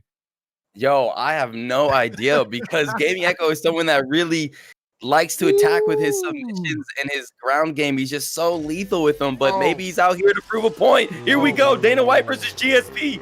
Holy moly. Well, A Bathing Ash, I mean, typically a striker, but with GSP, I mean, Ash wants to win, man. I mean, this goes on your record. This win will get you closer to a title shot, man. This man is not just gonna, you know, play into these games like you said. He wants a win. He wants a 1 next to his name, or another number in this case, and he wants to move towards that belt. He thinks he can win it, so he's not gonna take it easy by any means on Echo, who's going with the Dana White. Okay boxing here, but really it's gonna be a tough test for him to overcome. Oh, yeah, but you think Dana White is you can't play with this pick. Dana White actually has a 98 chin in this game, so he can take the damage for the best of them. You know, so you can't play around here. I'm pretty sure it's some method to the madness here. He's taking a lot of damage testing out that 98 chin right now. So let's see what Gaming Echo has in his back pocket, Bruce. Yeah, we'll see, because A Bathing Adam is one of the best players in the world, and his striking is vicious, and his pressure is relentless. And Gaming Echo does have striking skills. He's been working hard, so we'll see how it plays out. Right now, Bathing Adam, though, taking octagon control and looking pretty good here. Yeah, he's got so much space. He can hit the L1 flick out, and he just completely broke the block and smashed that 98 chin of Echo, who's taking a lot of damage so far. I mean, he's going to try and hang in there for as long as possible, but now he's countering in to straight punches. Gets a nice pull counter uppercut, though. But Ash using that footwork of GSP to dart in and out now. Nice job. No takedowns from him yet, but he obviously has that if things don't go his way. But so far, it looks like he's doing a good job from the outside, just making Echo fight and pull and everything. Nice axe kick over the top. Doesn't land, but he's doing a lot of that pull countering. If Echo can make an adjustment to that, he might be able to find the home for those straight punches, but we'll see. Yeah, and this shows you how great all of these fighters are. Gaming Echo even getting Dana White, you know, and showing you how effective he is at Dana White right now. And I want to see if A Bathing Ash ends up using some of that ground game of GSP and takes this fight to the ground at some point. But right now, it doesn't seem like he needs to, as A Bathing Adam is just pouring on this pressure here. Nice pull. Didn't return the counter there, Bruce. But A Bathing Adam in control right now. Yeah, most definitely. A Bathing Adam is just picking Gaming Echo apart right now, just throwing the perfect 2-punch combinations. Wherever Gaming Echo decides to go, there is a fist with A Bathing Adam's name waiting for him. And wow, what a beautiful performance right now. Gaming Echo in some trouble here, taking a lot of damage. Oh, he's just getting his block broken, and he's just getting beaten up on the outside. I mean, Ash is having his way with him right here. Ash is getting tagged a little bit, but it doesn't matter. He's winning these trades and these exchanges, so he can take the damage to land the damage right now. Unless Echo gets a nice pull counter again like he did earlier or something, he's not going to win this back and forth exchange right here. It's just a matter of time. But there's a rear uppercut. I'll eat my words, because he landed that beautifully. Caught Ash stepping in right there into the pocket and looped that rear uppercut in. Ash now going back to the head kicks, forcing to back up. And for the first time, Echo's able to move forward a little bit in this fight. Yeah, you never know what can happen here. Getting a huge rock there with Dana White. He has the out of the gates perk, and in a 3-round fight, you just never know. With that much health, with that much stamina, you still got to be careful against these high-level guys, even though they got Dana White. Look at there, another rock there. You might have to get that round to Echo with the Dana White pickup in round 1, Bruce. Oof. Yeah, I mean, look at that. Beautiful uppercut connects, and that power on Dana White is going to be even extra because of GSP's chin. I think it's an 88 in this game. I'm not 100% on that, but yeah, a Bathing Adam has to be careful. He did control a majority of that first round, but a Gaming Echo did land the harder shots there with Uncle Dana. I mean, Dana did train for Tito Ortiz, so he does have the boxing skills. Here we go, Bailey, in round number 2. It was a great straight right there at the end of the combination. I mean, just fired it. It's very sniper-like, and now he's bailing on a double. He gets the takedown. Like you said, Gaming Echo, very competent grappler. Feels good, takes mount immediately. Wow, this is slightly unexpected. And if he can posture up and do some damage here, this is going to be great for him in this opening round. I mean, he probably feels like he can hold this position. If it gets bad, he can stand up. Oh, wow. Beautiful slip straight away from Ash, and they're right back on the feet. Yeah, it's going to be tough to keep GSP down with that 92 bottom control. Bang, bang. And this is not just any player here. Look at this. He's just tossing GSP around like a rag doll. Yes, sir. Gaming Echo again strikes first blood this round, and there's the takedown. He's mixing it up well now. Tries to go for that slam. Good denial by a Bathing Adam, and a Bathing Adam is definitely on high alert right now because he is getting rattled. He keeps moving forward, though. He's walking into the pocket. I mean, he got caught throwing a head kick, basically. And he's still stepping forward into the pocket. Echo whiffing there, but he's only boxing, so he's not using a lot of stamina. He can just fire and miss. It doesn't seem to matter too much, especially if he's getting these knockdowns. Then Ash trying to find his way in on the outside, play a little footsies, but he's lunging in with these big strikes, and that's quite high vulnerability for him. Oh my God, what a front kick. Has to make a read here, and he gets the read that he needs to survive, and he's standing up right now. Man, he probably evened out this round here, going for the takedown there with this Dana White pickup. And like you said, Bruce, one of the worst chins in the game with GSP with only an 87. So you got to be careful here, taking it back of Dana White, taking the fight back to the ground in this back sitting position. Bathing Adam has to be careful here, Bruce. Yes, this is where Gaming Echo does his work. I don't know if Dana has a submission from here, but he's going to go ahead and go right into top mount. Again, a dominant position where he could do damage, and he has a lot of time to work. Gaming Echo posturing up. Oh, he misses that one, though. Wow. Whoa. Gaming Echo looking good. Yeah, led with the straight again and again. I mean, it's funny. Twice now Ash slipped that. He gets that one off, and there's no stamina left. Got to be careful. That Kimura from half guard here. If Ash wants to go for it, he's got a minute left to land it, trying to build some GA. But goes back to full guard. But yeah, it makes 0 sense why GSP has that low of a chin. I mean, he fought Johnny Hendricks and took some bombs from Johnny Hendricks and didn't get rocked, really. I mean, he got hit and a little shaken, but it doesn't really make sense when he's got such high power, you know, Hendricks, but it didn't happen. Ash trying to find a home for this armbar. Excuse me, no. Echo trying to find a home for the armbar, and honestly, it's not a bad position. Beats the slam. He's going to get some strikes here when he flattens him out. He might be able to lock this in. Enough time? Here come the strikes with the strikes. If he No gets way, them. boys. And there we go. 5, 4, 3. Beautiful. Oh, goodness. A tap out there from Gaming Echo with Dana White against GSP on the ground. Who in the world would have thought that, Bruce? I mean, to come out here and to beat the legend killer of Bathing Adam using GSP, I mean, using Dana White is not that bad of a pickup in a 3-round fight with the out of the gates perk. And with that 98 chin, you can survive it and you can land your damage, especially against the chin of GSP, but he gets it done on the ground, Rob, with a submission. What happened? I mean, unbelievable. In the first round, he comes out and it looks like, okay, he's picking Dana White. He's going to strike. And that first round was all striking. He was getting picked apart a little bit by Bathing Adam, who we all know is a phenomenal striker, but he gets a few rocks in there and lands a few shots. And then round number 2, he comes in there and he starts mixing up the grappling with Dana White. You're like, whoa, he got a takedown. I mean, this guy, Gaming Echo's ability to lock in submissions and complete them is maybe the best, if not top 5 in the world right now. I mean, this guy has just submitted so many top-level players. And now to get a submission with Uncle Dana against a Bathing Adam, one of my most favorite vicious players in the game. I mean, that's just incredible. It's pretty ridiculous is what it is. I mean, that armbar from full guard is a great submission. He beat him to the slam. I mean, it's a really good submission, but you can slam your opponent out of it. But a Bathing Ash just missing the slam. Echo taking advantage of that, stretching him out right there. such a good, I mean, honestly, a matchup like that, you got to feel like you talk about the mind games at the start of that box. You almost feel like Bathing Ash knew he had a big advantage. So you kind of push the boat a little bit. You get more annoyed when you do get hit, you know, and you start to wonder why you're losing this fight. You're trying to push even harder and you just keep getting tagged and tagged and tagged. Just a crazy performance by Gaming Echo, man. Yeah. I don't know if he could do it again, but he did it tonight. So yeah, exactly. That's the only time that it counts, when the lights are the brightest. You have to be careful when you're playing at Dana White. I've actually remember facing a Dana White in the ESFL against Swiss. And you have to be very careful. You think like, hey, this is a pickup that you can just run through, but no, I mean, Dana White is actually a little bit dangerous on this game. And we can see why. Echo was not playing around when he got that pick.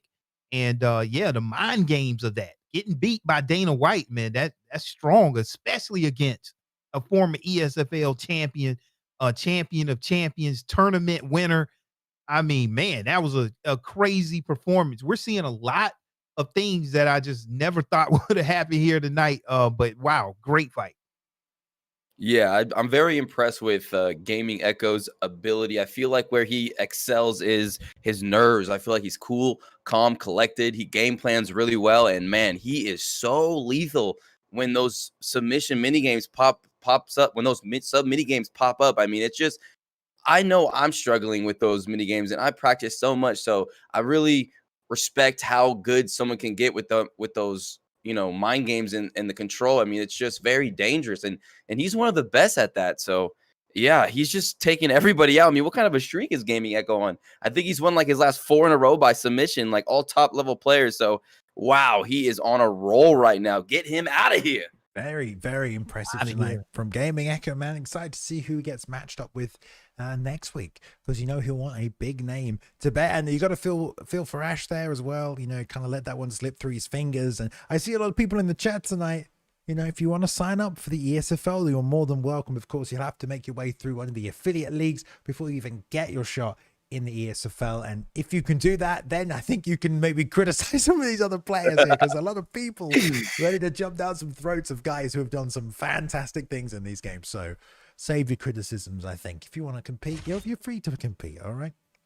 We'll see very soon. Anyway, right, let's move on to the next fight of this evening, everybody. Making our way through this card. In fact, let's take one quick look as well, just to see. So we are now on the main card as well. I forgot to announce that, but that was the first fight of our main card there. Gaming Echo versus a Bathing Ash.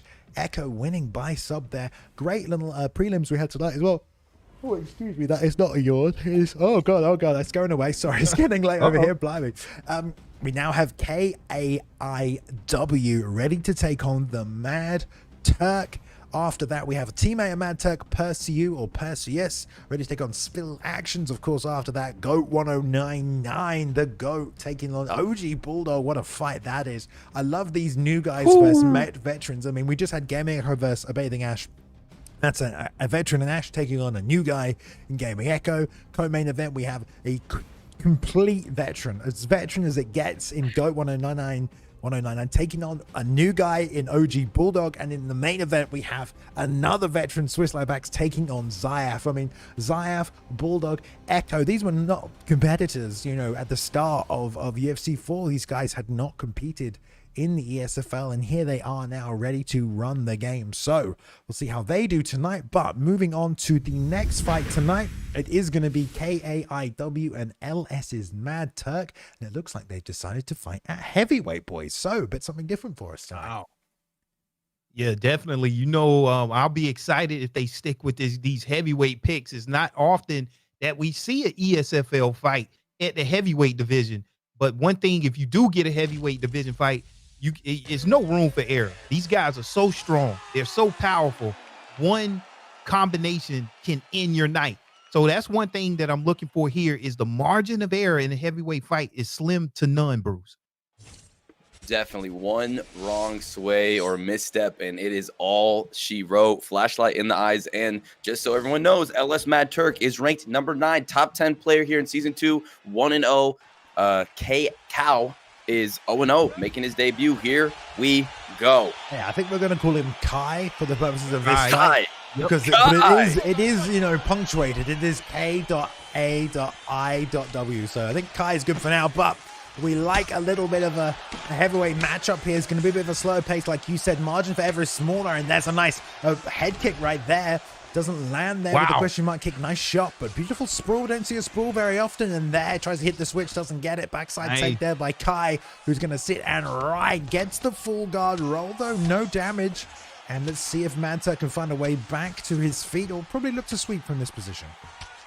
Yeah, Mad Turk showed his cards there. He wants this fight to the ground, and that's where he got it. And he's already got a reversal here, Bruce, and he's on top going again there for that in that new transition here, right from guard to sprawl. But look at this big shots here that's being rained down by Turk here. You don't want to take these. Look at that body health just going down, and he's going to cash out as much as he can before the ref stands him up. Wow. Yeah, that position is so nasty. I mean, you got just the stamina drain, you got the body health, you got the control time. Just huge stuff from Mad Turk, and now we're back on the feet, and it looks like Kai trying to stay long with those front teep kicks to the body. And LS just trying to come in. Oh, vicious gut shot. What an uppercut. Beautiful stuff. Kai throwing those kicks way too close to range, both mirroring each other with a pull counter right there, and gets caught with an uppercut just in the pocket throwing kicks, especially when that low on head health. Maybe not the best idea, and also got caught by that sweep as well. I mean, that's a good sweep, but at this level, a lot of players make the read in that full guard to half guard sweep there. So unfortunately for Kai, gets caught a little out of position and then gets dropped as well. And there's a nice double leg straight down for Mad Turk, and he's controlling this fight so far. Yeah, and that's what we said. One mistake there, and you saw a huge right hand there by Mad Turk, able to capitalize on that kick that he thrown. But look at there, one mistake there, you're on the bottom here, and now you have to get up. Yeah, you gotta be careful because the tables can turn so fast, and now Kai on top with John Jones, and he is so good in these positions. Side control, raining those sharp elbows, but you know, LS able to get back to half guard. Good stuff so far. These guys are evenly matched on the ground. Here comes the crucifix. No, denied by LS. Good stuff. Yeah, this is all well and good. Kai not getting much damage off though, just looking to pass, maybe to find a better position to initiate damage, but he's down on the scorecards for sure this round. He's been dropped, so he needs to try and get something in the bank. Moving on to this second and third, there's a nice underhook, but takes a sprawl position instead. Straight transition to the backside, which is denied. He decides to get up here as well. They got 20 seconds left in this first round. Yeah, and what you see here is Kai getting up instead of being vulnerable to that cage position. Again. A little bit too early there, and ends up getting knocked down from a huge right hand there by Turk. And you can't make those mistakes at heavyweight. Just that one wrong kick can end your night early, and he's going to have to make an adjustment here coming out in the second round, Bruce. Yeah, he definitely does. And Mad Turk really utilizing that boxing, those powerful punches of Cormier on the inside. He's so scary. Beautiful pull elbow there by Kai, though. That was nasty. He needs to be careful with those kicks. Mad Turk's catching him, and he can get taken down from there or hit pretty hard to the face with a hook. Yeah, it was almost an exact duplicate of what happened last time. He threw the leg kick and got caught, and then threw the front kick immediately after and got dropped. I mean, that's exactly what he did earlier on in that round. Is Mad Turk, and Kai cannot throw these kicks when they're this close. He knows that Mad Turk wants to get inside with that boxing, and every time he does here, he's trying to get those front kicks out. It's just costing him this fight right now. That's the only time he's really getting caught. Apart from that, defensively, he's doing quite well and getting some nice pull counter elbows off as well. Bang.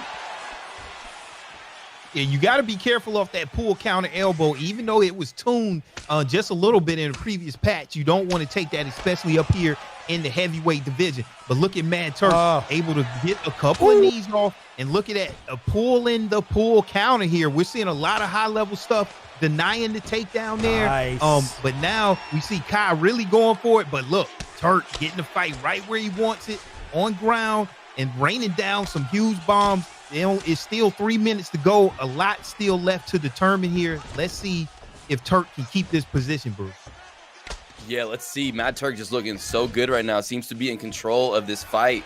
and coming out on top of these exchanges, and now back in this position we talked about earlier, gets a crucial deny, now has that stamina advantage, and he's going to be able to rain in some shots or take position on that backside.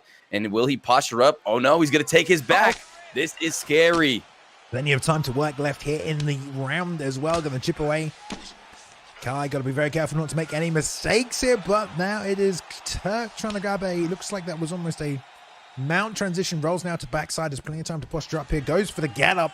No denial by Turk. Let's see if he doesn't get the immediate transition back down to the mat. Jumps on the neck instead. Nice job.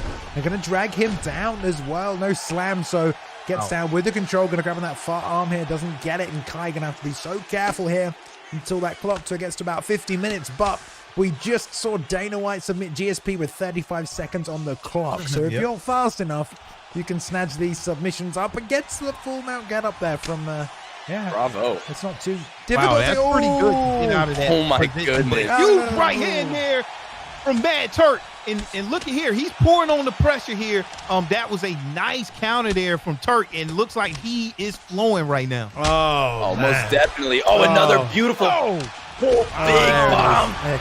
Again. And again. Oh my goodness. Line. What a Downward knockout. dog. We've never seen a knockout like that in the ESFL. I bet the chat is going crazy. Wow. Arms wide, just chin on the canvas. It was those kicks again at the end, man. He got knocked out throwing that kick. Unfortunately for Kai, that was the big weakness in this fight. Just throwing kicks in boxing range is just what got him caught over and over again. Yeah, whenever you're using that John Jones, you have to be able to use John Jones in a look at Bruce. Tell us about that knockout, man. Crazy. Oh, the reverberations of the power through the lips of John Jones are crazy. I mean, they're just flapping all over the place. The power of that right hook was just insanity. Beautiful fight, man. That was crazy, Boxer. Oh my God. Yeah, so anytime you got John Jones, it's a correct way to use those kicks at range, especially with that side kick. And you want to use those as like a barrier before your opponent gets in close. Now, once your opponent gets in close, all bets are off, because that kicking range is the damage is going to be mitigated, and it's going to leave your head wide open for a hook. And you take a hook from Daniel Cormier, and it's going to be a short night, and you're going to see ragdoll physics and animations just coming out of nowhere just like that. But wow, man, very impressive stuff by both of those fighters. So a lot of patient resilience in that back sitting position. So they definitely shown a lot of knowledge in the game, but just that one little thing, you can't throw those kicks in range or it can end your night early, Balian. Yeah, I mean, yes, there's sort of a similarity there throughout the fight, and unfortunately wasn't able to make the adjustment to it either. And, you know, it's hard to use John Jones, man. John Jones is a very long-rangey fighter, but, you know, especially the way this game works, the way the meta works, pressure boxing on the inside. I mean, he was doing a good job with the elbows, very good job with the elbows, which is something you want to do, obviously. But like you said, those side kicks can be a little bit more effective at maintaining that distance than those front kicks, and especially head kicks in that close. You don't want to do them. When we have Goat 1099 competing later on this evening, he is a master of using those longer, rangier fighters and those side kicks from that position. So if you want to learn how to do that, definitely go watch some of Goat's previous fights here in the ESFL. All of the ESFL events from last season and this season, they're here on the YouTube, on the Twitch, and on the YouTube channel as well. So you can watch both those or all those events back and watch some of Goat and his mastery of those side kicks. Sets it up with the rear straight, and then throws a rear leg side kick, and that straight there interrupts any forward moving strikes. A lot more effective here. So yeah, tough out to use John Jones. You definitely want to use him a bit more of a grappler and use that clinch. But if you're throwing head kicks from that close, you're definitely always going to get caught, especially against Daniel Cormier, who's very good on the inside. All right. Couldn't have said it better myself. Right. Well, let's move on. While we're still time to move on here, we are steaming through this card. Almost been 2 hours already, though. So only a 10-fight card, but it's certainly been a long one so far this evening. But let's move it on. LS's camp gets another chance to redeem themselves after that performance right there with Mr. Perseus, or Perseus as I like to call him, but Perseus is his name here. Who's going to be taking on Spill Actions here at welterweight, which we have not had a fight at yet this evening. So let's jump on into it and see how they get on.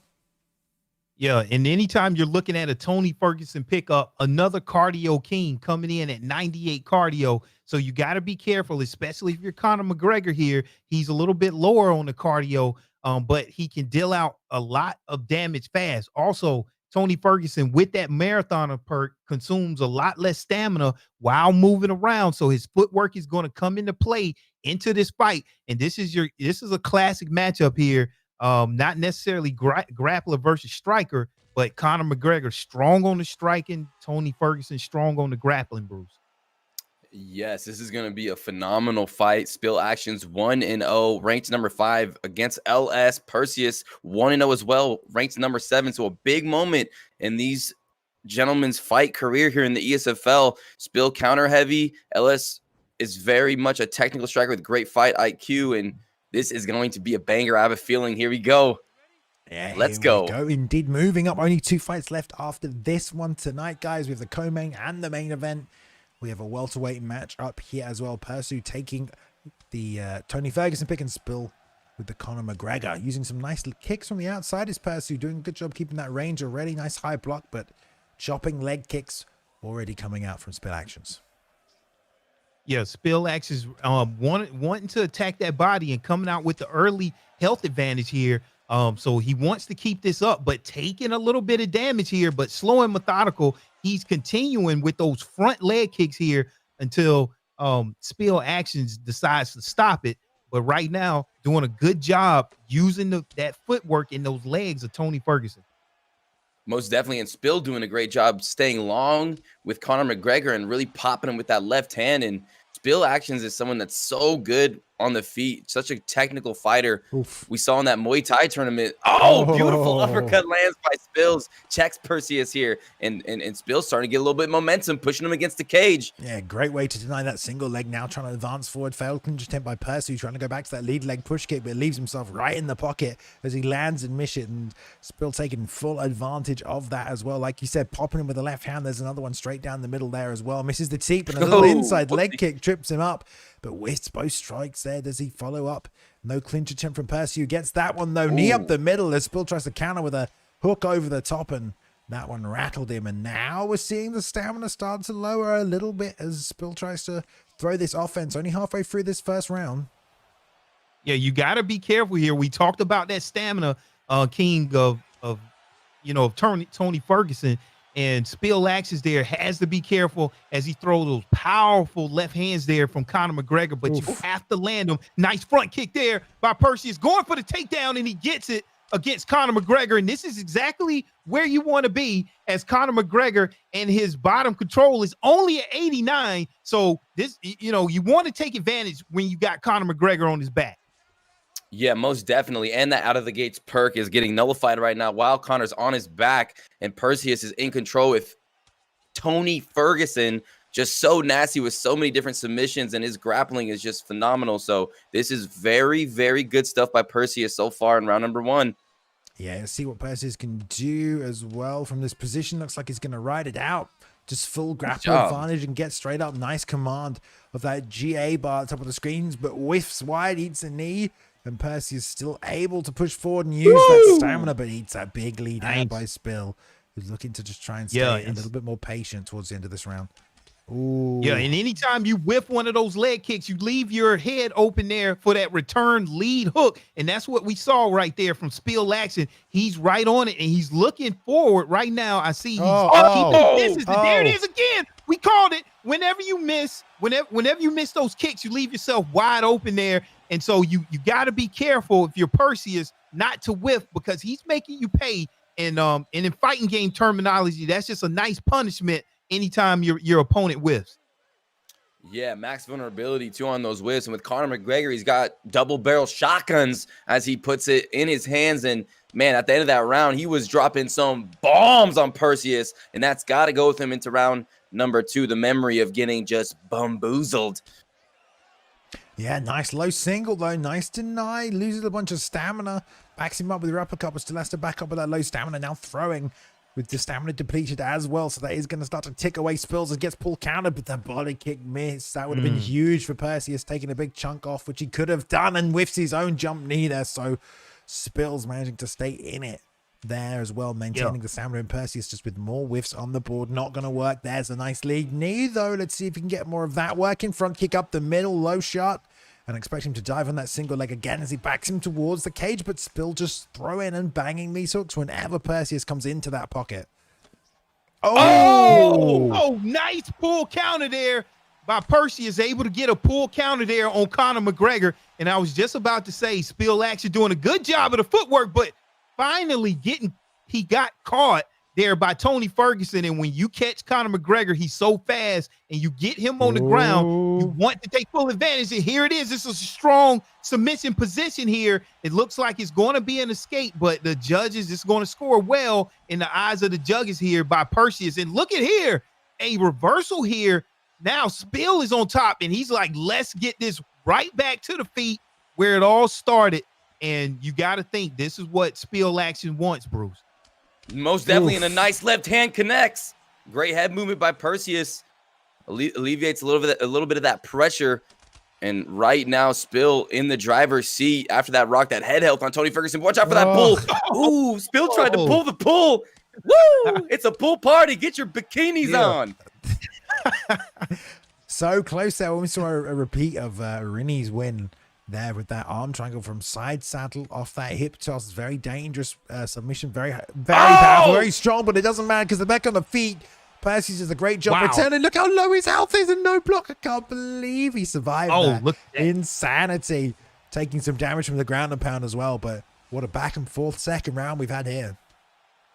Yeah, this is a good job. Anytime that you can get a beat on Conor McGregor's combinations and inviting yourself to that pool party and coming out on top, man, this is why he's up in this fight right now. Conor McGregor on his back already has faced a lot of adversity with a lot of rocks and raining down huge bombs here. Can he finish the fight?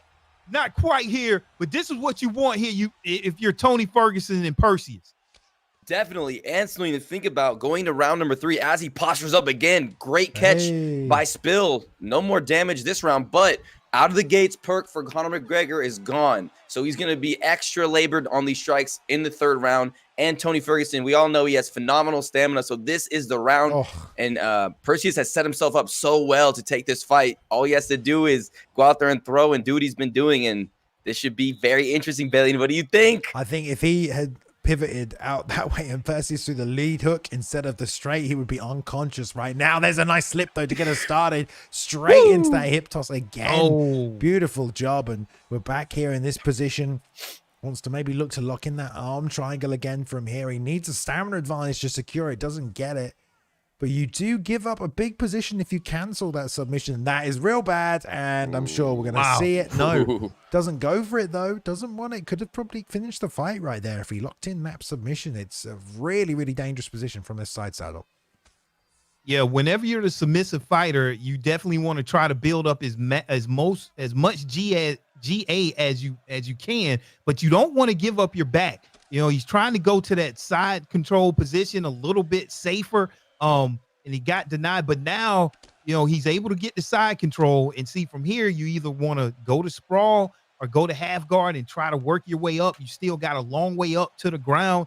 And it's just a lot of control time here from Perseus playing it safe. He thinks he's up right now in the scorecards. No need to do anything that will lose you the fight at this point. Yeah, and Spill Actions needs to be super patient and keeps it, and he has to make sure to keep his wits about him, because in this position with the time running out, you know that control time is adding up, and you know the judges are marking down their scorecards, and it's very kind of scary. But wow, gets a get up on that left side, big play there by Spill. You get up. Yeah, man, he needed that if he wants to win this fight, and he can still knock him out. He has the stamina to do it, but he's going to have to push forward and put himself in a little bit of danger. Perseus still looking for that, you know, pull counter that he's caught him so many times, especially if he steps in with that lead hand, so he's going to have to try something, set him up, maybe a front kick. Nice outside leg kick, though, crushes him there and just leaves him a sitting duck for those combinations up the middle, all off the block, though. A little bit left, and Perseus still pulling that head all over the place, trying to stay in it, gets a clinch, knee up the middle, no takedown to follow this time. Probably couldn't do it because of the new changes to the stamina, but man, this is close. Minute 30. Yeah, I like the move that Perseus just did. He just switched there to the orthodox position to have that hurt right leg out of the way, but actually still going to that lead left leg, able to get a nice counter there to spin it back. And look, the pool party back again. And wow, man, this is the last minute here of the last round. And I think Swiss-Libax and that is it. What a beautiful work. Nice finish. Raining down some huge balls. Bang, bang, bang. Ball she wrote. Beautiful performance there by Perseus. I mean, just nullified Connor in round number 1. Spill came out like a beast and then slowly worked his way in. And that pull counter uppercut was the key. Was the key of the fight for me was his pull uppercut. Even when his opponent was pulling the pull, he was still able to drop the pull. And that was a great fight, Balian. Yeah, man. I mean, the reason they got so many of those off, I mean, both guys just really overreaching a little with their strikes, right? I don't think I saw one lead hook from a stationary position. It was all just darting in, trying to catch their opponent on the end of it. And that obviously plays a lot more into those pull counters, a bit easier to make the reads on that. So Perseus and Spill both able to land those consistently. But like you said, great performance by Perseus. Really mixed things up, got takedowns from different positions, threatened with submissions, nice bit of ground and pound. Did a good job using his frame as Tony Ferguson to loop those long punches in. Survived, weathered the storm, used the stamina, used the high chin stand recovery of Tony, and eventually broke him down and found a win. So congratulations to Perseus, and gets one back for his team there as well. Yeah, that was a great performance. Anytime that you have a Conor McGregor, you need to deal that damage early and often because your stamina is depleting. But at the very end, Spill able to surprisingly get a leg rock health event there and able to make it interesting. But Perseus just had a little bit too much. He got the notice and invited to that pool party, and definitely that was the key to that matchup. And that was a beautiful knockout there. Just that the switching of levels, going high to low to the body, and then you'd see the physics of the game, and then going back up to get a head hit going down. That was a beautiful knockout there. Maybe one of the best ones of the night. Well, the second best one of the night, I would say. But great job by both of those fighters. There we go. Yeah, there's been some flat lines tonight, huh? Woo! Yeah. What a card! What a card! What a card indeed. I'm hearing from the guys in the back. They want to take a quick break for an advertisement while these final couple of guys get things together. I think that's going to happen. I'm not sure how it is, but what we'll do is take one more look at the fight card here again, just to see what's left for this evening, because there's not much. It's just the co-main event and the main event. We will be right back with you after this.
Okay, right. Well, okay, let's just come back now. Anyway, thank you for joining us once again.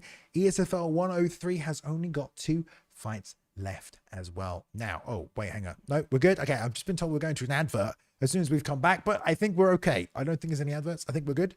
Okay, we're good. We're just going to roll on through. Okay, if we get cut off, we get cut off. We won't start the next fight without you, but it is now time for the co-main event of the evening. Like we said here at the setup, Go 1099, one of the vets of the game, taking on another up-and-comer. I mean, we've seen a lot of this changing of the guard recently here, Boxer. The old versus the new. I mean, who do you think comes out on top tonight? Oh, man, whenever you talk about this co-main event between GOAT 1099, one of the greatest legend champions of the ESFL, facing a very high level, very strong Bulldog, up-and-comer. Bulldog, one of striking's at the elite level. Anytime you have somebody make it to the co-main event of the ESFL, you know they put in work. But now you reach the pinnacle of this fighting community when you face off against GOAT 1099, when the lights are at the brightest. And they're facing off against a Conor McGregor here with GOAT 1099, high-level striking. This is going to be one for the ages here, Bruce. Can't wait to see what happens. Yeah, this is a story of a newcomer, Bulldog, just taking the scene by a storm and really adding so many skills. He's so confident. He's been really, really putting in the hard work. But, you know, he's facing GOAT 1099, a legend of the Ea Sports UFC community. And this guy has been grinding. He's been putting in the time, and he's confident. He thinks he's on another level than he's already that he's already achieved. And we've seen it. Remember that fight where he was Israel Adesanya, and he just looked clinical, Bailey. And I know he impressed you and so many people out there. And now this is a huge moment, maybe a title eliminator. Who knows? These two are the hottest prospect contenders that we got right now. OG Bulldog, GOAT 1099. And GOAT 1099 is someone that's just so technical with his striking and his decision-making. He fights on a different frequency than other players, sort of like an Ed Parker. But OG Bulldog is good everywhere. He's vicious. And I cannot wait for this fight. Yeah, I mean, I think he impressed everyone with that Adesanya win, because that was the first ever Israel Adesanya win in esports competition ever. Yeah. So this is, I mean, it's impressing everyone. But like you said, I mean, GOAT 1099 is just a guy that's been around for so long that he's won so much and lost so much that sometimes he gets counted out. But he's picked up a lot of trophies recently, a lot of tournament wins, a lot of high-level competition wins. And, you know, you can never count this guy out, even against a really, really hot, streaking up-and-comer like OG Bulldog. Yeah. And if this was a great matchup, if they lock these two picks in, it looks like they are. When you talk about the cardio king of the 5-star Max Holloway versus Conor McGregor with a 99 accuracy. You know, now Conor McGregor, like we said, his cardio is only a 90, so you have to watch out here. But in this type of 3-round fight, then, you know, it may not come into play, but this is going to be a high-level striking matchup. I can't wait to see who's able to implement their strategy. Two of the best to ever do it in UFC 4, getting ready to lock it up right now. Round 1, no touch of gloves. Let's get right to work. And I know this one is going to start off quick. OG Bulldog likes to come at his opponent with aggression and already taking the center of the octagon. 1-2 flying GOAT. Real good at this back foot position. Slides left, slides right. Oh. His footwork is so nasty. They're just throwing down right now. Yeah, oh my goodness. Just like nowhere else to go, but there's a pull counter. And, you know, this is GOAT's game, man. You know, he loves to play anti-meta. He likes to find ways to counter those pressure fighters. I love the 1-2. In fact, with a jab. Beautiful lead uppercut from GOAT already. Catching GOAT. Catching Bulldog stepping in the bucket right there. And just cracking him with that lead uppercut. And just beautiful work by GOAT. Yeah, you cannot take it for granted, the punching power there of Max Holloway. Man. Even though it's an 87, with that speed of 96, it will put in a lot of work. And already you see why GOAT is one of the best in the world, showing the newcomers how it's done here on the biggest stage. But watch out, Bulldog is young and he's hungry and he's ready to bite through. He is, but he better watch out, because GOAT is also looking to take a big chomp, and GOAT is pushing forward in the first round against a fresh Conor McGregor player and throwing hands. Look at that head health. So much damage on that block. So much damage to the head. GOAT 1099 is starting out like a firecracker. Man, I want to know what his accuracy is, because GOAT just does not miss. And everything he throws is just pinpoint, the right strike at the right time. And he's throwing a variety, you know, and he's snapping that jab nicely as well. He's throwing some good wheel kicks in there, some front leg push kicks. Beautiful pivot there. Effortlessly sliding out of the way, retaking the center of the octagon, coming back in with the 1-2. It's a big whiff from Bulldog as he closes in close there with the lead hook, steps into range, but now sliding back out. Nice bit of room, lands a lead body kick right there. The counter over the top, and Bulldog trying to slip, but Goat just not there to fire, waiting until Bulldog closes in the pocket before he snaps through that jab. Nice double jab in there, beats the body shots, but taking a bit of damage. Nice adjustments with the teep kicks, but whiffs big. There's a roundhouse chop to return, knee to the body as well by Goat, and he is all over Bulldog right now, picking him off as he tries to close the range.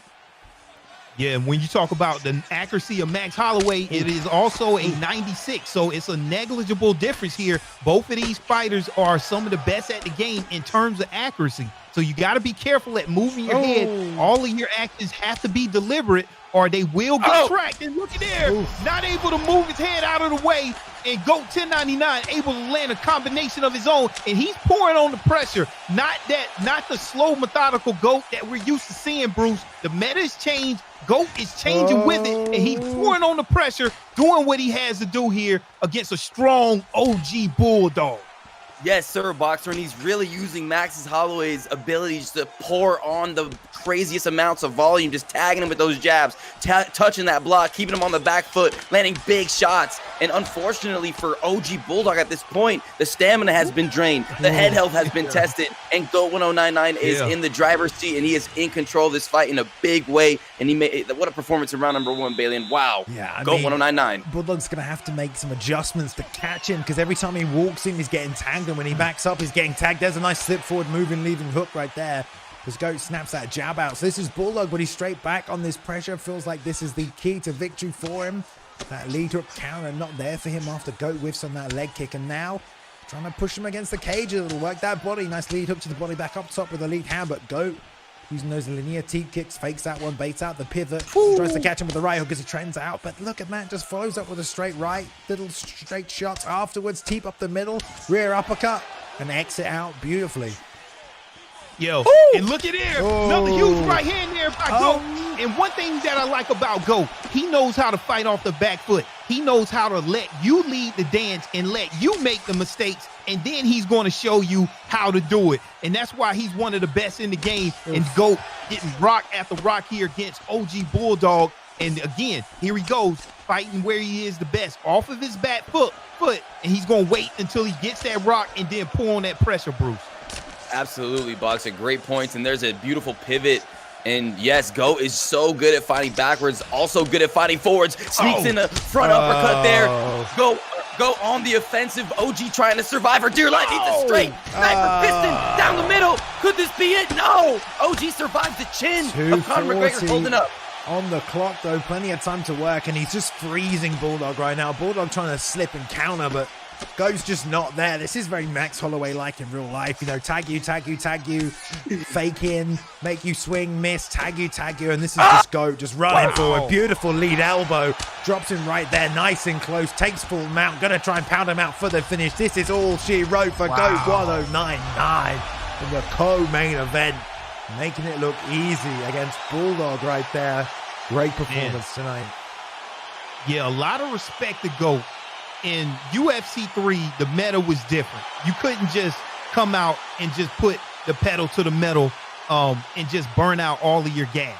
Here, UFC 4 is a little bit different. Goat is able to just change with the time and always able to elevate his game to where the meta is of today. And I like the pickup between Max Holloway, the 5-star Max Holloway, able to keep the fights on the ground and where he wants it, and getting a nice win, made it look easy against one of the best guys in the OWC, in OG Bulldog. I mean, what do you do there if you're OG Bulldog? You're one of the best in the game, and you just ran into a buzzsaw by one of the legends. Oh, man. Goat 1099 just made a statement tonight, and he wants that title shot. You could tell. I mean, he just ran over OG Bulldogs, Conor McGregor from the get-go. Round number 1, he comes out and just throws vicious technical pressure, fighting on his front foot, fighting on his back foot, just mixing it up so well and just popping those punches out there. Just incredible pace, incredible pressure, and Goat 1099 just solidified himself as one of the best, most vicious strikers in the game right now in the ESFL. He is coming. Watch out. Check it. Choo-choo! Yeah, man. I Man. mean, that's just a classic GOAT performance, or was it though? Because, like you said, Boxer, we did see some adjustments to his game, prepared to put the pedal to the metal. Like you said, did kind of corral some pressure early, and after that, at the start of the second, even as well, we saw Gaming Echo deciding to come forward and really put the pressure on him. But within about a minute or so, he was able to slow him down, turn it round, line some nice front kicks up the middle, teep kicks, and it's the variety of strikes we see from GOAT as well that really sort of shines through in his game. Yes, he is doing a lot of pressuring like we see in the standard meta, of course, but he is mixing it up nicely. Really good fakes, really good movement, and just gets into a rhythm on a flow that's very hard to beat. And he really tends to be very quick at making reads on his opponent, figuring out tendencies, or at least offensive timing, and pulling people out of their own timing, splitting their timing, or making people bait on his fakes, and then capitalizing on the openings that then creates. Yeah, I mean, that's a legendary matchup, and that fight could go either way. I mean, one thing, whenever you're fighting GOAT, you can't make a mistake. If you lead the dance, it's funny because you think you're in control, and before you know it, I mean, GOAT is in control, and he shows you that he's in control. And that's why I like watching GOATs fight, because there's always a lot to learn. It's always something to see how he gains an advantage, no matter how the meta changes. This is one of the fighters and the players that you don't see complaining. All you see him doing is changing with the meta and getting better, and always at the top of the cards ever since the release of UFC 3. And if you're an esports player, this is how you want to do it. And he lives up to his name, GOAT 1099, and beautiful performance. And OG Bulldog, young, just starting out his career, young content creator. I know he'll come back stronger. These are the type of experiences that you have to do and get through, and put yourself on this big stage time and time again to elevate your game to the next level. So it's nothing to hang your head about whenever you lose to someone like GOAT 1099 at this stage, because you're still at the very top and the very pinnacle of this game, and can't wait to see where Bulldog goes from here, and can't wait to see what GOAT 1099 has to say as he's putting people on notice. Yeah, no doubt. And we've seen GOAT 1099 in the position that we see OG Bulldog here, a tough L in a huge fight. I mean, he's a co-main event on one of the most exciting cards, ESFL 103. And I mean, just to get into the ESFL and to be on this stage, I mean, that's already just a huge W in my book. And man, GOAT 1099, something else to be said about his style is he literally just puts pressure on people without even throwing. He'll just stand in your face and just, I mean, he just ensues you in flames. It's just so interesting how he does it. He's one of those guys where it's like you could watch a silhouette of him just fighting and you'll know it's a GOAT 1099, because he just isn't like the meta. He's a little bit different, a different breed of a fighter. And it's always fun to see, players like that. And GOAT 1099 is someone that has faced adversity before, has taken some L's, and has gotten back on that horse and just rode home and trained and lassoed it like Brock Lesnar, and just is here. And now he's in a huge opportunity to get a big fight, and we're gonna see who he might be matched up against, Balin, in this next main event. I can't wait. Well, we're gonna find out who takes the title first tonight, because it is time for us to crown our first PS4 champion of season 2. And last week, if you caught the PlayStation card on the Sunday, we had a phenomenal main event queued up between Zyaf and Romero 17, two members of the same camp. But Zyaf blew through Romero in about 2 minutes. I think it was straight in with a submission.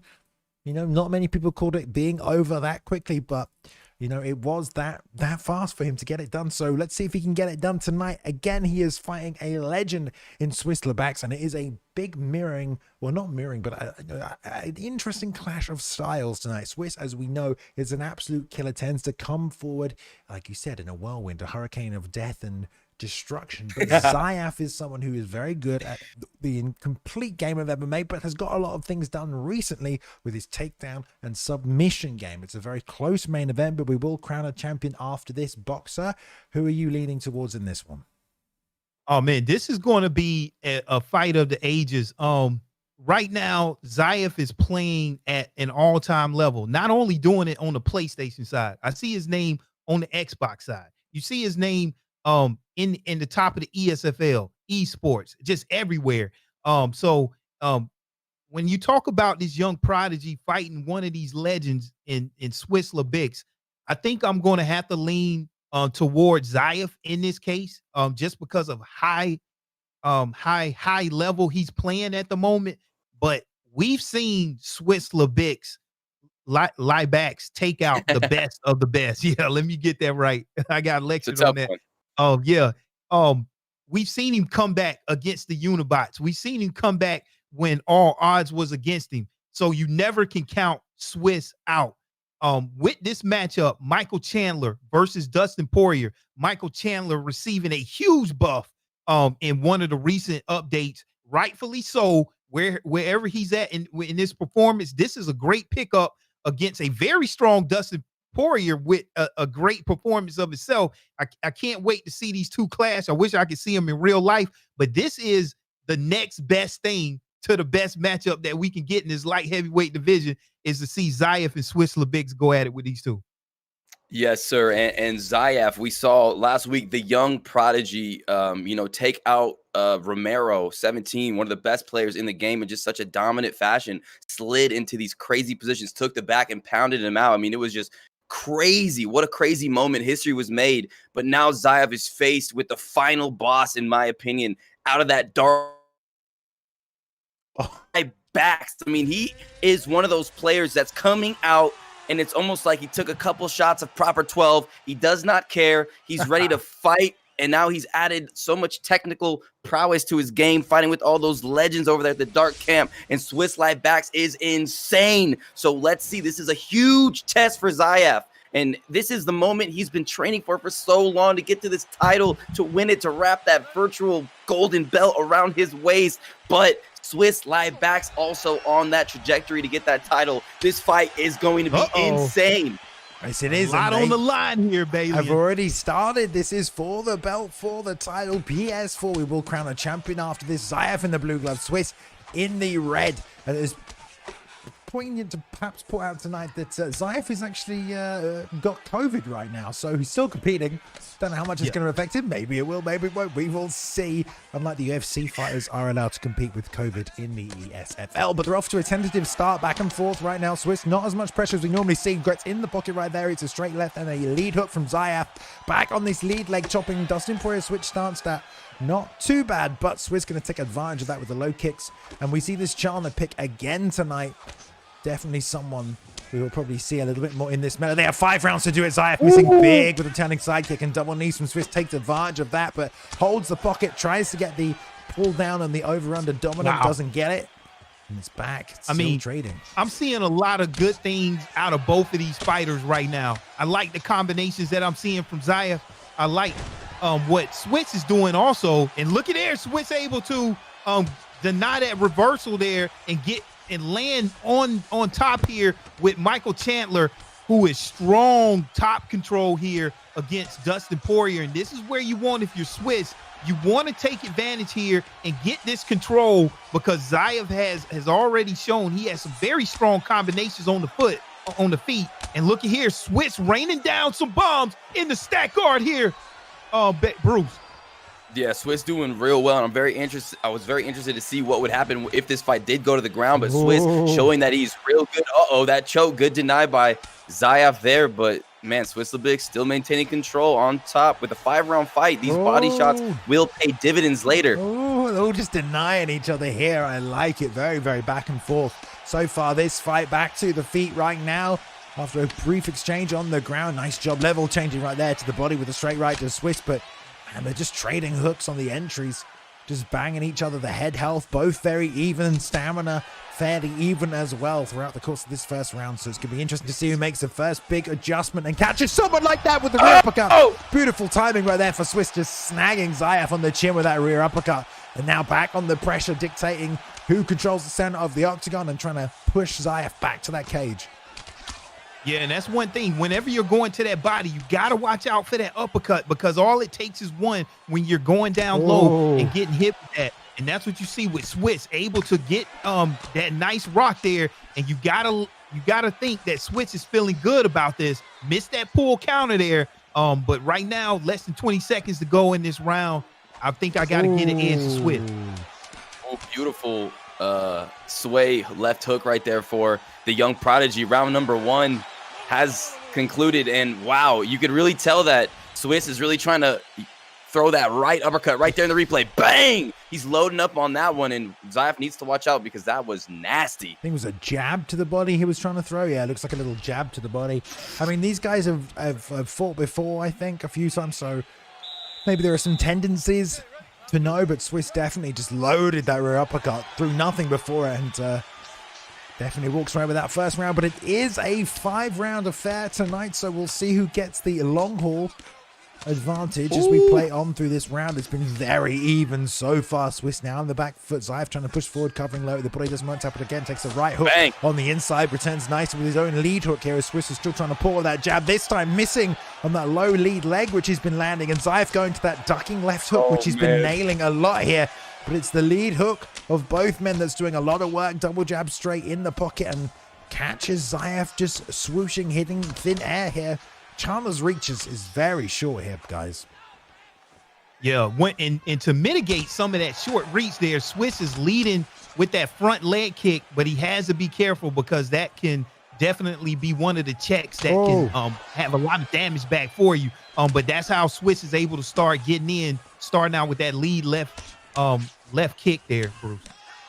Definitely, and right there he lands it again, and Swiss is so good at landing that uppercut and letting Zyaf come into his shots. Nice uppercuts from the clinch as well, and this is starting to heat up a little bit. Both guys tagging each other very nicely. Head health pretty even, stamina pretty even. We got a close fight here, gentlemen. Yeah, I mean, they're both just letting their hands go nicely.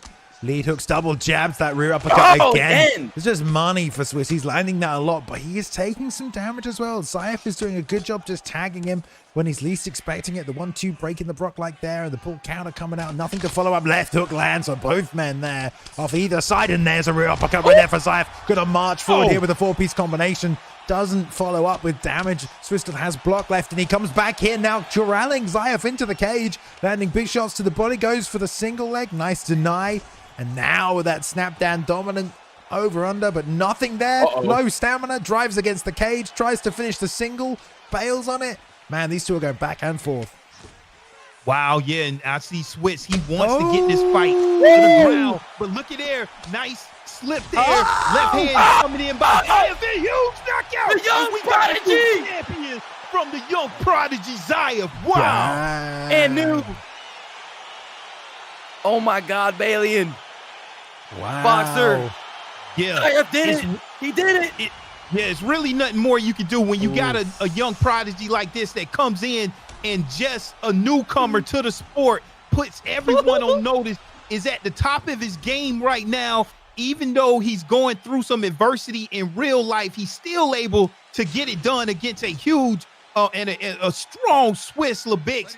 I mean, this has to be a very great moment for Zyaf because he put so much work and effort into this game, and to be a champion of ESFL right now, I know it just has to feel amazing. This definitely elevates his name and his game to the highest level in the esports community. Congratulations to Zyaf, beating a very strong Swiss. He said he was going to do it, you know, before Christmas. I don't know when it was exactly, but he put a tweet out saying, I will be ESFL champion, you know, one day. And I don't even know if he was in the ESFL then. That was back when the UFL, he was still competing there. I think it was before he even got there. You know, he said, I will be ESFL champion. Well, congratulations, my friend. It is official tonight. You have done it. Add it to your credentials. You know, no one can take that away from you now. You will always be referred to as a champ or a former champ, depending on what happens over the next coming weeks, of course. But congratulations to Zyaf there.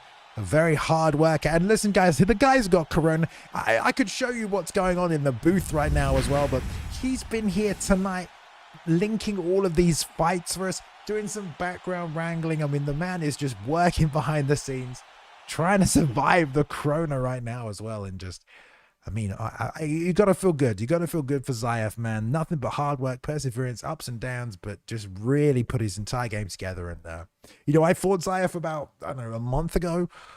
Dude's an absolute killer. Showed it tonight. I mean, just, there's something special, and congratulations to that dude. That's all I have to say. Yeah, the Zyaf young prodigy era has arrived. It is his time now. He's been on this road, this trajectory towards a title, and he's fallen off a few times, took a few L's, and he did not let that define him. He came back, faced the adversity, grew, learned, gained the experience, gained the knowledge, and then he just started putting top players away. Romero last week, now Swiss. I mean, those dark members are so tough, and for Zyaf to take out 2 in a row, I mean, that just shows how good this young kid is, and he's just getting better. He's getting more confident, and now that he has this title, who is going to be able to take it from Zyaf? Because now that he has it, he's not going to want to lose it. And what a fight by Swiss-Libax as well. Props to my man, almost getting it and, just falling a little bit short, but never bringing a boring fight. Always so exciting in there. Whenever there's a Swiss-Libax, one of the key headliners in this game, in my opinion, on the PS4 side. But there it is, Zyaf and new. Congratulations, my friend. You are now the champion of the ESFL. I mean, dang, that sounds good. Yeah, I mean, anytime that you can get to a championship in the ESFL, is something to marvel at. And definitely, all the congratulations will come, but this is really where the work starts. Can you imagine whenever Zyaf and GOAT face off against each other, how that fight is going to be? So now you had that target on your back. You got all of the killers knowing that you're a champion. But like Balian says, no one can ever take it away from you. You'll always be an ESFL champion referred to. So that is something that not too many people can say and wear that crown. So this was a nice methodical knockout there, even facing some adversity there against a very strong Michael Chandler fight pickup there. And this was a great, strong card all the way through. But this was tonight of Zyaf and the young prodigy. Congratulations. Yep, congratulations. Right there, we have our first champion for Season 2 on the PlayStation side of things. And you got to believe it's going to be GOAT 1099 next week, stepping up to try and fight him for the belt. Now, GOAT 1099 ended Season 1 as the PlayStation champion, so we'll see if he's able to overcome the challenge and the puzzle that Zyaf has become in this ESFL division. But guys, that is it for tonight. We are in the books. That is a wrap for ESFL 103 this evening. Don't forget that tomorrow, of course, will be ESFL 104 on the Xbox side of things. We'll be crowning our Xbox champion over there, so you can catch that tomorrow from 6 p.m. CT Central Time. That's about 11 o'clock in the evening in the UK, midnight for the rest of Europe if you're watching from over there as well. Enjoy the fights tonight as well. Of course, the UFC is on, and don't forget, the ESFL also runs cards on Wednesday now as well. We have the affiliate league, and on Friday you can catch the 80X Muay Thai tournaments as well with created fires. It's a lot of fun as well. So 4 different kinds of content. If you want to watch the rest of this event, go back over to our YouTube. Link is below this Twitch stream if you're watching it, and if you're on the YouTube, I hope you enjoyed yourselves here tonight. Yes, we do know you guys are there. Thank you very much for watching as well. What a great event, guys. Thank you very much for joining me again. Boxer Bruce. All right, it's been a good fight. Pleasure. There we go. Yeah, always a pleasure, man. Looking forward to next week. All right, and we will see you tomorrow night for Xbox. And until then, Zyaf, congratulations one more time, our new PlayStation champion. We will see you tomorrow. Take care, everyone. Have a good night.